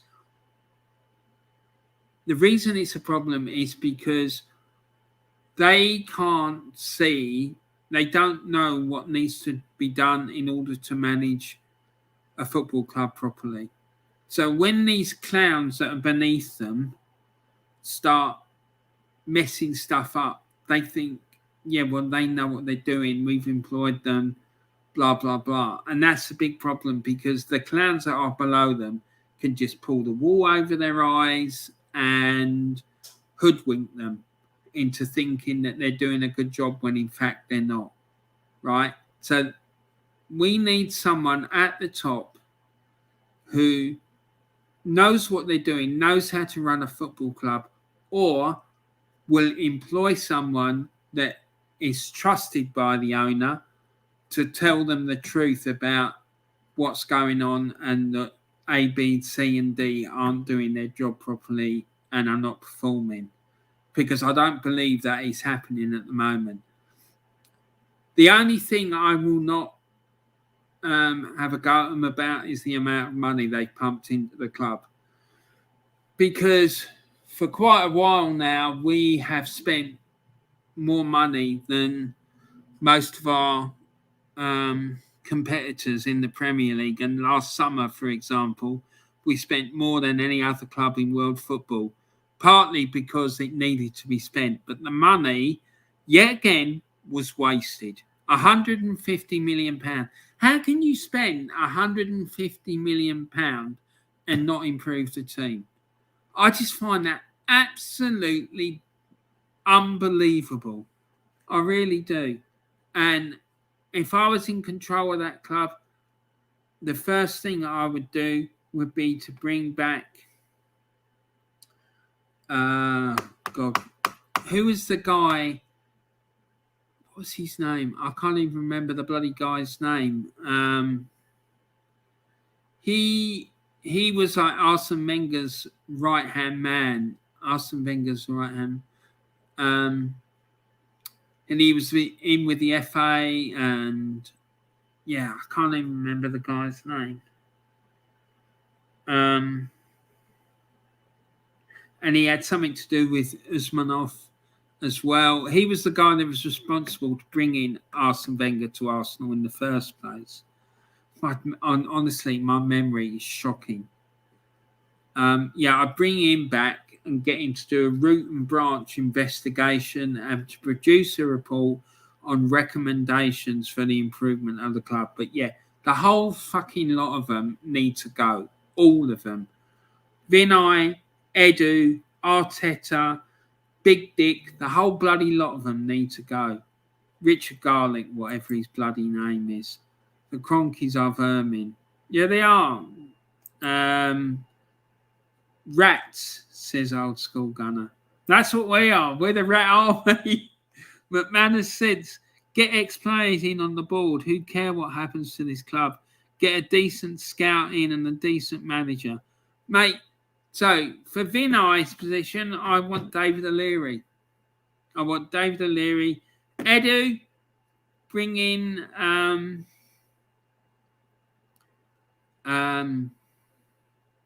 God, what's wrong with my bloody memory today? The Dutch guy, Mark Overmars, get him in to do Edu's job.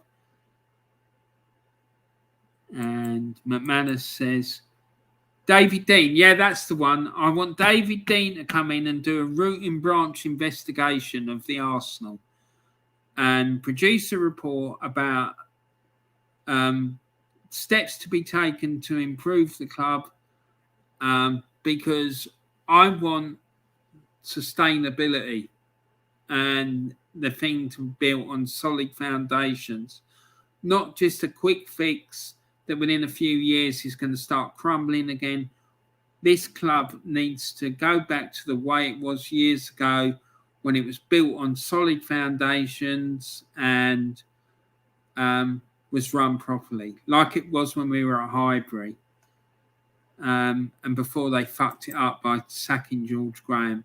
If they'd wanted to, they could have dealt with this George Graham bloody fiasco internally and like brushed it under the carpet, covered it up, and dealt with it. McManus says O'Leary for Vinay, Overmars for Edu for me. Absolutely right, mate. Spot on. You're spitting facts, McManus, and saying what I want to hear.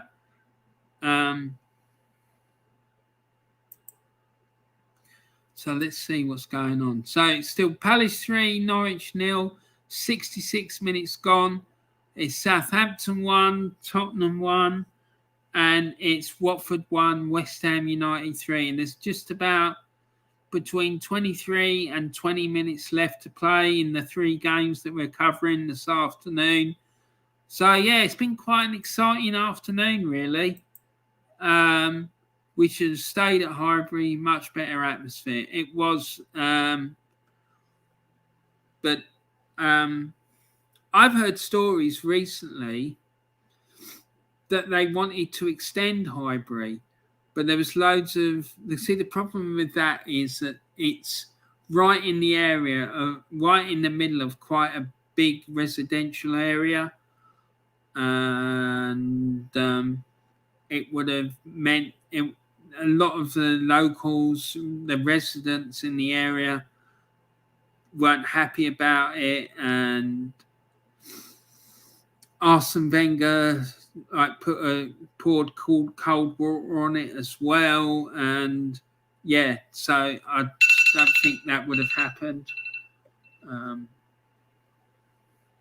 for a number of reasons, but we should have done them. It was a much better stadium, in my opinion.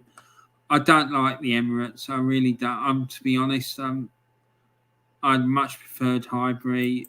Got a lot of happy memories from Highbury, and yeah, I just pity that we couldn't have extended Highbury and increased the capacity. I have heard that they're going to introduce safe standing at some point soon. So if that happens, that might help a little bit, I guess. But yeah, because it'd be nice to get some atmosphere going at Highbury, at the Emirates. And yeah, I just I would have enjoyed that. I really would have done. Yeah, I've heard that as well, McManus. He said that I've heard that moving to Ashburton Grove was George Graham's idea.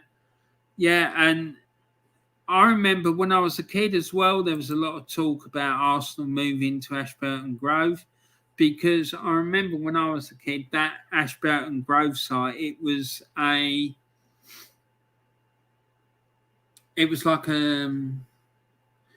like every area's got like a dump or a tip or whatnot. It was like a massive recycling plant. And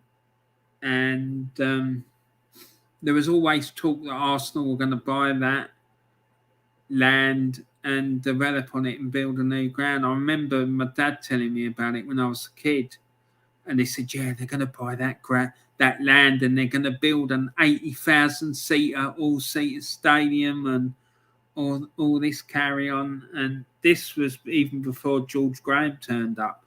This would have been when Terry Neal was there in the mid to late 70s. So yeah, the Emirates is nice, but when I used to go to the away fans were louder than the Arsenal fans. Yeah, but yeah, you're absolutely right, mate. And the problem with the Emirates is that we got a new breed of supporter now as well. You know, it's all shea lattes and bloody woolly jumpers and rugby supporting. But not there's anything wrong with rugby supporters. Most of them are really nice people, I'm sure. But you know, your old traditional working class Arsenal supporter can't afford to go anymore. They've been priced out of it, and I think it's wrong. I really do. And the thing is, Arsenal's away fans are really good.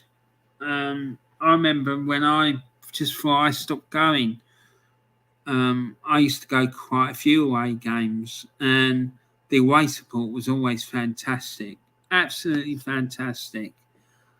And so yeah, but the problem was as well that when we moved to the Emirates, people got split up. All the people that enjoyed singing were moved, dispersed all around the stadium, and like I said, a new culture came in. I remember I stopped going when we were still at Highbury, actually. And then I remember a couple of times I went back. I remember I went back for an FA Cup match when Wenger was in charge. And we played Gillingham in the FA Cup and won 5-2. And at one point in the game, Arsenal were drawing 2-2 with Gillingham. And I remember it was in the days when the North Bank had been converted into seated accommodation, and I started standing up trying to get singing going in the stand, and I got told to sit down and stop making so much noise by some support. I just couldn't believe what I was hearing. I said, "You what?" I said, "You are aware that you're at a football match, mate, aren't you?" Yeah, so that told me all I needed to know about the culture. Every Arsenal fan needs to sing and shout to support the team. If not, then what is the point of going? Yeah. Whenever you're inside the stadium, from the minute you get in to the minute you leave, you need to get behind the team. They need our support. They do. They need our support. I used to know, I'm not going to say the player's name, but I used to know one of the players, and I used to talk to him about it, and he used to tell me that how important it was for the fans to get behind the team. And he said, "It's so you can't imagine how helpful it is for us to hear you guys singing and getting behind us when we come out when we're playing on the pitch." He said it's invaluable. It really, really helps. So there you go. But yeah, that was from an ex-player told me that. And I'd rather not disclose who it was, but he doesn't play for the club anymore. It was a big favourite of mine. I absolutely loved the guy, and I still do love the guy.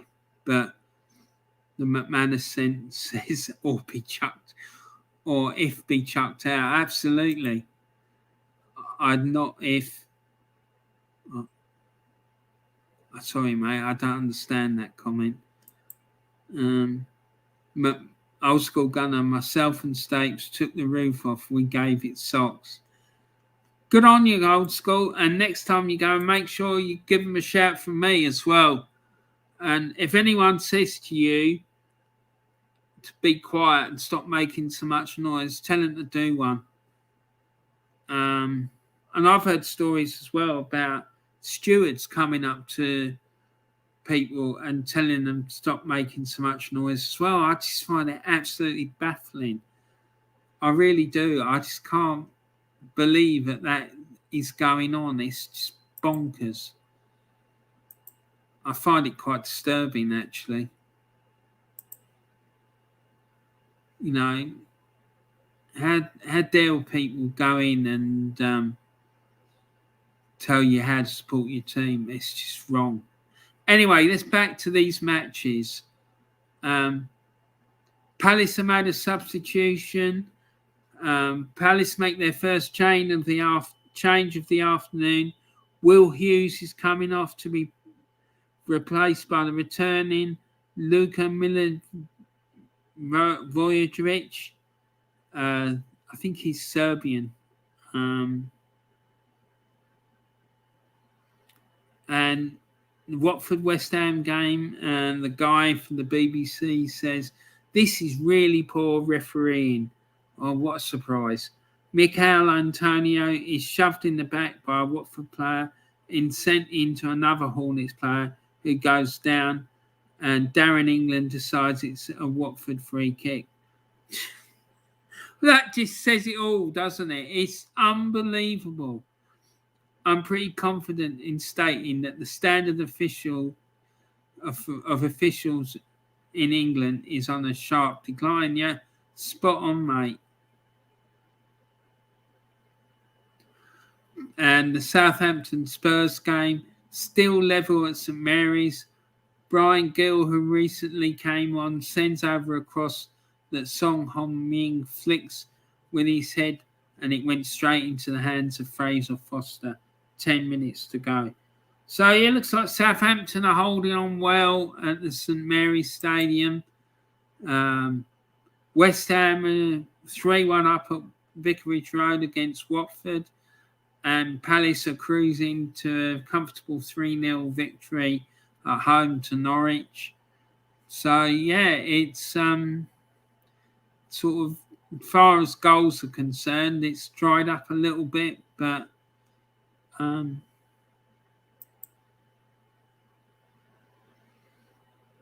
it's been an exciting afternoon.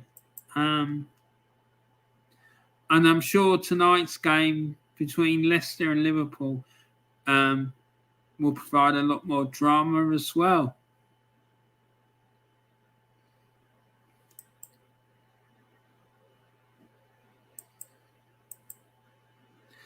So let's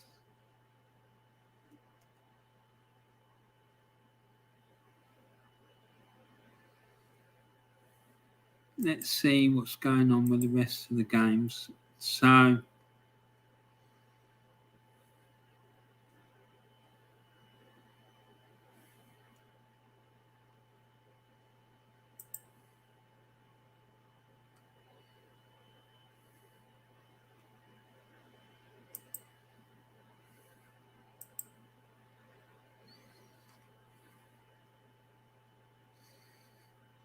Altrincham 0, Wrexham 2, Chesterfield 0, Halifax Town, FC Halifax Town 1 in the National League, Dagenham and Redbridge 1, Aldershot Town 0, Eastleigh 2, Torquay United 1, Maidenhead United 1, Bromley 0, Solihull Moors 0, Stockport County 1, and Woking 3, Dover Athletic 1. Dover getting a bit of a slap there. And in National League North, it's Blythe Spartans 2, Spennymoor Town 1, Boston United 1, Brackley Town 2, Chester 2, AFC Flyde 1, Chorley 3, Curzon Ashton 3, Darlington 1, Gateshead 2, Guiseley 1, Bradford Park Avenue 1, Leamington 2, AFC Telford United 0, Southport 4, Farsley Celtic 0, York 1, Alfreton Town 0, and in the National League South, it's Braintree Town 2, Dartford 0, Concord Rangers 1, Chelmsford City 2, Ebbsfleet United 0, Billericay Town 0. That team used to be called Gravesend United, by the way. Anyone who's interested. Havant and Waterlooville 0, Hemel Hempstead Town 0, Hungerford Town 0, Chippenham Town 2, Maidstone United 4, Welling United 1. So the Stones are really slapping Welling about there. Slough Town 3, Hampton and Richmond 0. And Vale of Leven 0, Rangers B 6. Jesus Christ. Dear, oh dear. So in our featured games, it's still Palace 3, Norwich 0, 79 minutes gone. Southampton 1, Tottenham 1 with 82 minutes gone. And it's Watford 1, West Ham United 3 with 85 minutes gone. So, yeah, there we go. Let's... McManus Sense says, well, did you ever go to any National League South football games at all? Mate, I've been to lots of non-league games. When I used to go to non-league football, it wasn't the National League South. There was the conference, and then below that there was two leagues. There was a Southern League, and then there was a league that was in and around the London area and home counties. But I used to go and watch Tunbridge Angels, who were in sort of the equivalent to National League South, but one below that, if that makes sense. So they would have been in about probably the 6th or 7th tier of the English pyramid. And yeah, it was interesting. I remember there was this guy who used to play for Southampton called Dave Puckett. He came and played for this team against Tunbridge, and he was mouthing it off all through the game. He was a dirty little shit, and he was mouthing at the supporters, and we were giving it back to him. And in the end, the fella got sent off because of the way he was behaving. So, yeah, and I remember Tunbridge Angels, I went to see them play in the FA Cup 4th qualifying round, the game before the first round proper, and they were playing Yeovil Town at home.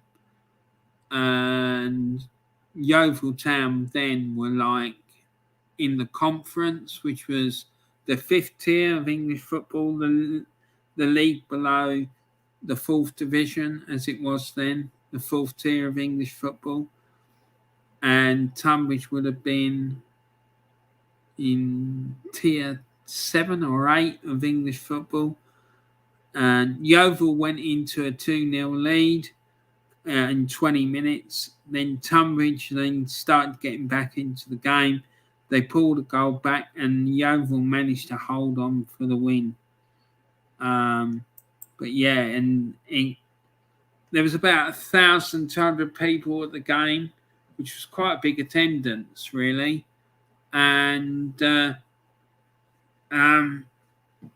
fight broke out amongst some of the Tunbridge fans and Yeovil fans. I wasn't involved in it, I have to say. I was on the other side of the ground. But, yeah, a few people got carried out by the boys in blue. So, it was a bit messy, to be quite honest. Yeah, in answer to your question, I've been into quite a lot of non-league football down the years, mate. I quite enjoyed it. It was interesting. And I thoroughly recommend it to anyone. Go and find your local side and go and give them a watch and whatnot. It's good. It's good afternoon's entertainment. It definitely is. So, here we go. So, I find it a better atmosphere at non-league games. I used to have a season ticket at St Albans City just to get a football fix, and I had a better laugh there than at the Emirates. Yeah, I 100% agree with you, mate. It's just, for me, it's easier to have a bit of banter with the players, because you'd have banter with the players, other supporters. It was great. It was really, really good fun, and I really enjoyed it. And some of the football was really exciting as well. You know, and there's some good crowds. I mean, when I used to go and watch Tunbridge, they would have crowds of between about 500 to 800 people, which for a non-league side, that's quite a good crowd, and particularly at that level. So yeah, no, I 100% agree with you, mate. I really enjoyed it, and I definitely would recommend it to anyone who's a football fan. Go and spend your time doing some non-league football and serve your apprenticeship. And yeah, because it's very exciting, and you can have a lot more. It's just easier to have contact with the players and stuff like that. It really is. So let's see what's going on with these games. 4 minutes left to play at Selhurst Park. It's Palace 3, Norwich 0. I think it's pretty safe to say that the points are safe now for Palace. It probably has been since the third goal went in, to be quite frank. Southampton 1, Tottenham 1 with 2 minutes left to play. Let's just hope that Southampton are able to hold on. And 1 minute to go, it's Watford 1, West Ham United 3. So it looks like West Ham have won that one. So let's look at the tables, the Premier League table. Man City top, 47 points. Liverpool and Chelsea equal second. Liverpool are second, above Chelsea on goal difference. Then in fourth place, you've got Arsenal on 35. West Ham, if it stays like this, would move up to fifth with 31 points. Tottenham are on 30 points, 5 points behind Arsenal with 2 games in hand. Obviously, if they win their games in hand, they'd move above Arsenal into fourth. Palace would move up to ninth on 23 points if it stays like this. And then that would mean that Brighton, Leicester and Aston Villa all move down the place. Southampton would move up to 13th on 21 points, and Brentford would move down to 14th. So there you go. Very exciting. Very interesting, really, because, with all these cancellations and stuff, it's put us a lot of doubt into question about what's actually going to happen when it all shakes down. But yeah,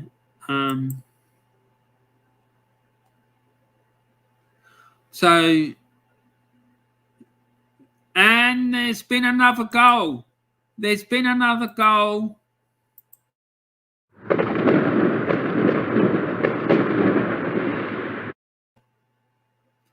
And this one has come at Vicarage Road, and it's gone to West Ham. And West Ham have definitely found their shooting boots, that's for sure. And this goal has been put in by Vlasic in the 2nd minute of injury time. And it's Watford 1, West Ham 4. Any doubt at all that was lingering about West Ham winning the points? Surely now has gone. It's Watford 1, West Ham 4, and Mark Bowen assisted for that goal as well, as he did for the goal in the 27th minute. So there you go. West Ham are running amok now at Vicarage Road, and that's a bad result for Watford, you really have to say.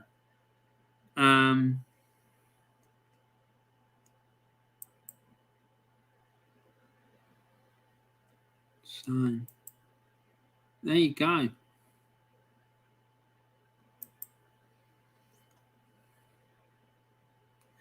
Because surely now it's it must be, the games must almost be done. There's been a goal disallowed at Sellers Park as well. Christian Benteke bundles home from point blank range, but the linesman flag is up for offside. VAR's a quick look, but the decision stands. So yeah, Palace nearly had another one. And then some drama as well at St Mary's Stadium. What a twist we almost had. Armando Broca gets away and goes for goal, but a Spurs player gets back really well to divert his effort over. Almost the kind of finish the game has.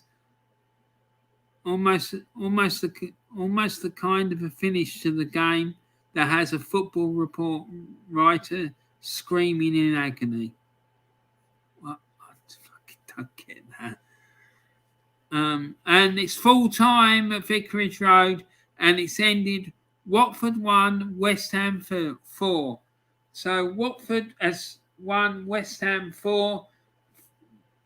West Ham put an end to their poor run of form in emphatic fashion, went running out by winners by 4-1, and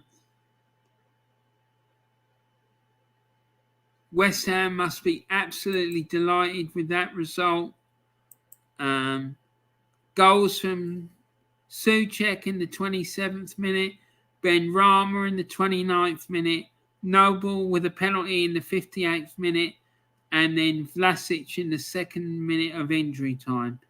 The only reply for Watford came from Dennis in the 4th minute, and David Moyes must be absolutely delighted. So West Ham 4, Watford 1. So the other 2 games are still going on, and it's Southampton 1, Tottenham 1, and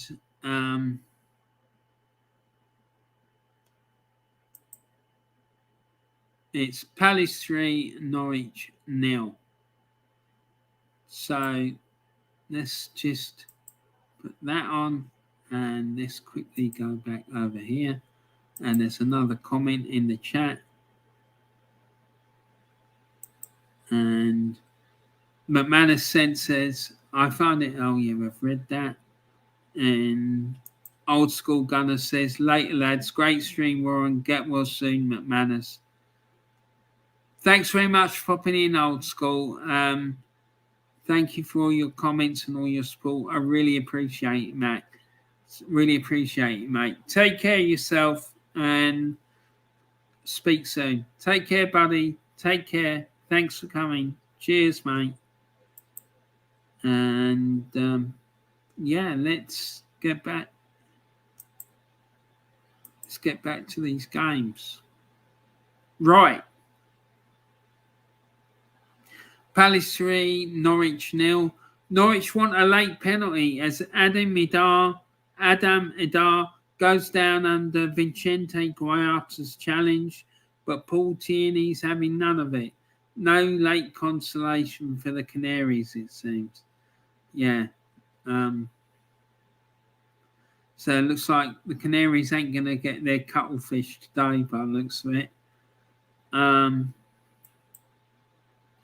And the games have all finished now. It's Palace 3, Norwich 0, and Southampton 1, Tottenham 1. So full-time whistle is blown in all of those games. So there you go. So the Southampton game ended in a 1-1 draw. Ward-Prowse scored in the 25th minute for Southampton. And then Salisu got sent off in the 39th minute. The game then, Kane then equalised from the penalty spot for Tottenham. And there was no further scoring in that game. And then Palace run out comfortable 3-0 winners against Norwich City. Edouard scored from the penalty spot in the 8th minute. Mateta scored in the 38th minute. And Schlupp added the final goal in the 42nd minute. And again, in the second half, there was no further scoring. Palace comfortable winners by 3-0. So there you have it, folks. Let's have a look at the table. So now that means that West Ham are now 5th in the table. Tottenham are 6th. West Ham are 4 points behind Arsenal in 4th, who are in 4th. Tottenham have got 2 games in hand over Arsenal and are on 30 points. So if they win their 2 games in hand, they will go above Arsenal into 4th. And Palace are up to 9th. So yeah, it's been an interesting afternoon, I think is the best way to describe that.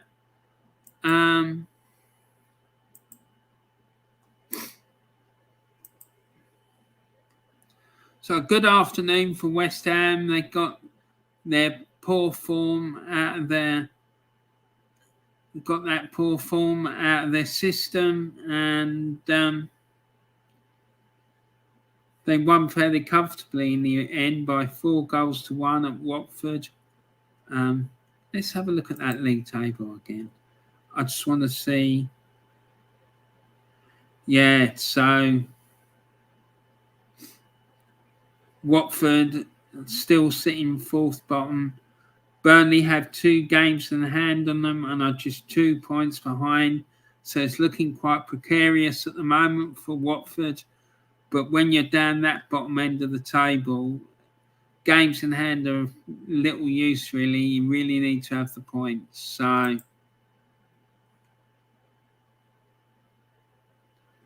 So the rest of the results in the National League, it's ended Altrincham 0, Wrexham 2, Chesterfield 1, FC Halifax Town 1, Dagenham and Redbridge 1, Aldershot Town 0, Eastleigh 2, Torquay United 1, Maidenhead United 1, Bromley 0, Solihull Moors 0, Stockport County 1, Woking 3, Dover Athletic 2, and then in the National League North, it ended Blythe Spartans 3, Spennymoor Town 1, Boston United 1, Brackley Town 3, Chester 2, AFC Clyde 2. The game between Chorley and Curzon Ashton is still going on. There's about 2 minutes left to play there, and the game's just ended. It's Chorley 4, Curzon Ashton 3, Darlington 1, Gateshead 3, Guiseley 2, Bradford Park Avenue 2, Leamington 2, AFC Telford United 2, Southport 4, Farsley Celtic 0, York City 1, Alfrington Town 0. And then in the National League South, to wrap it all up, it ended Braintree Town 2, Dartford 2. It's a good point on the road there for Dartford. Concord Rangers 1, Chelmsford City 3. They're in the 7th minute of injury time there. So surely now Chelmsford City must be safe with the 3 points. Ebbsfleet United 0, Billericay Town 0. It ended. Havant and Waterlooville 0, Hemel Town 0, Hungerford Town 0, Chippenham Town 3, Maidstone United 4, Welling United 1, Slough Town 4, Hampton and Richmond 1. And in Scotland, in the Lowland League, it ended Vale of Leven 0, Rangers B 6. So there you go, folks. What an afternoon's entertainment we've had there. We've seen West Ham's poor run of form come to an end, and we've seen Palace demolish Norwich, and Southampton and Tottenham seemingly scrapping out a feisty 1-1 draw. So, great afternoon. And here we go. McManus says, laters, old school gunner. Take care, mate, and thanks for the well wishes. Right, okay, everyone. I'm going to end the stream there. All that's left for me to say is, McManus, hope you get well soon, mate, and take care of yourself, buddy. I hope that you get rid of that evil illness soon. Want to give a big vote of thanks to the old school gunner, and also to Taib Hussain, and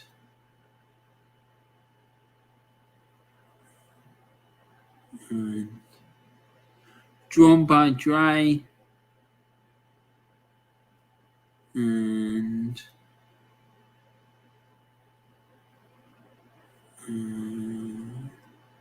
who else?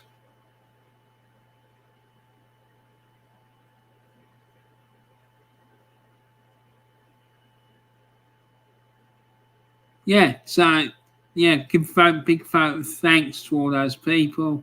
Like I say, McManus, I hope you're feeling better soon, mate. And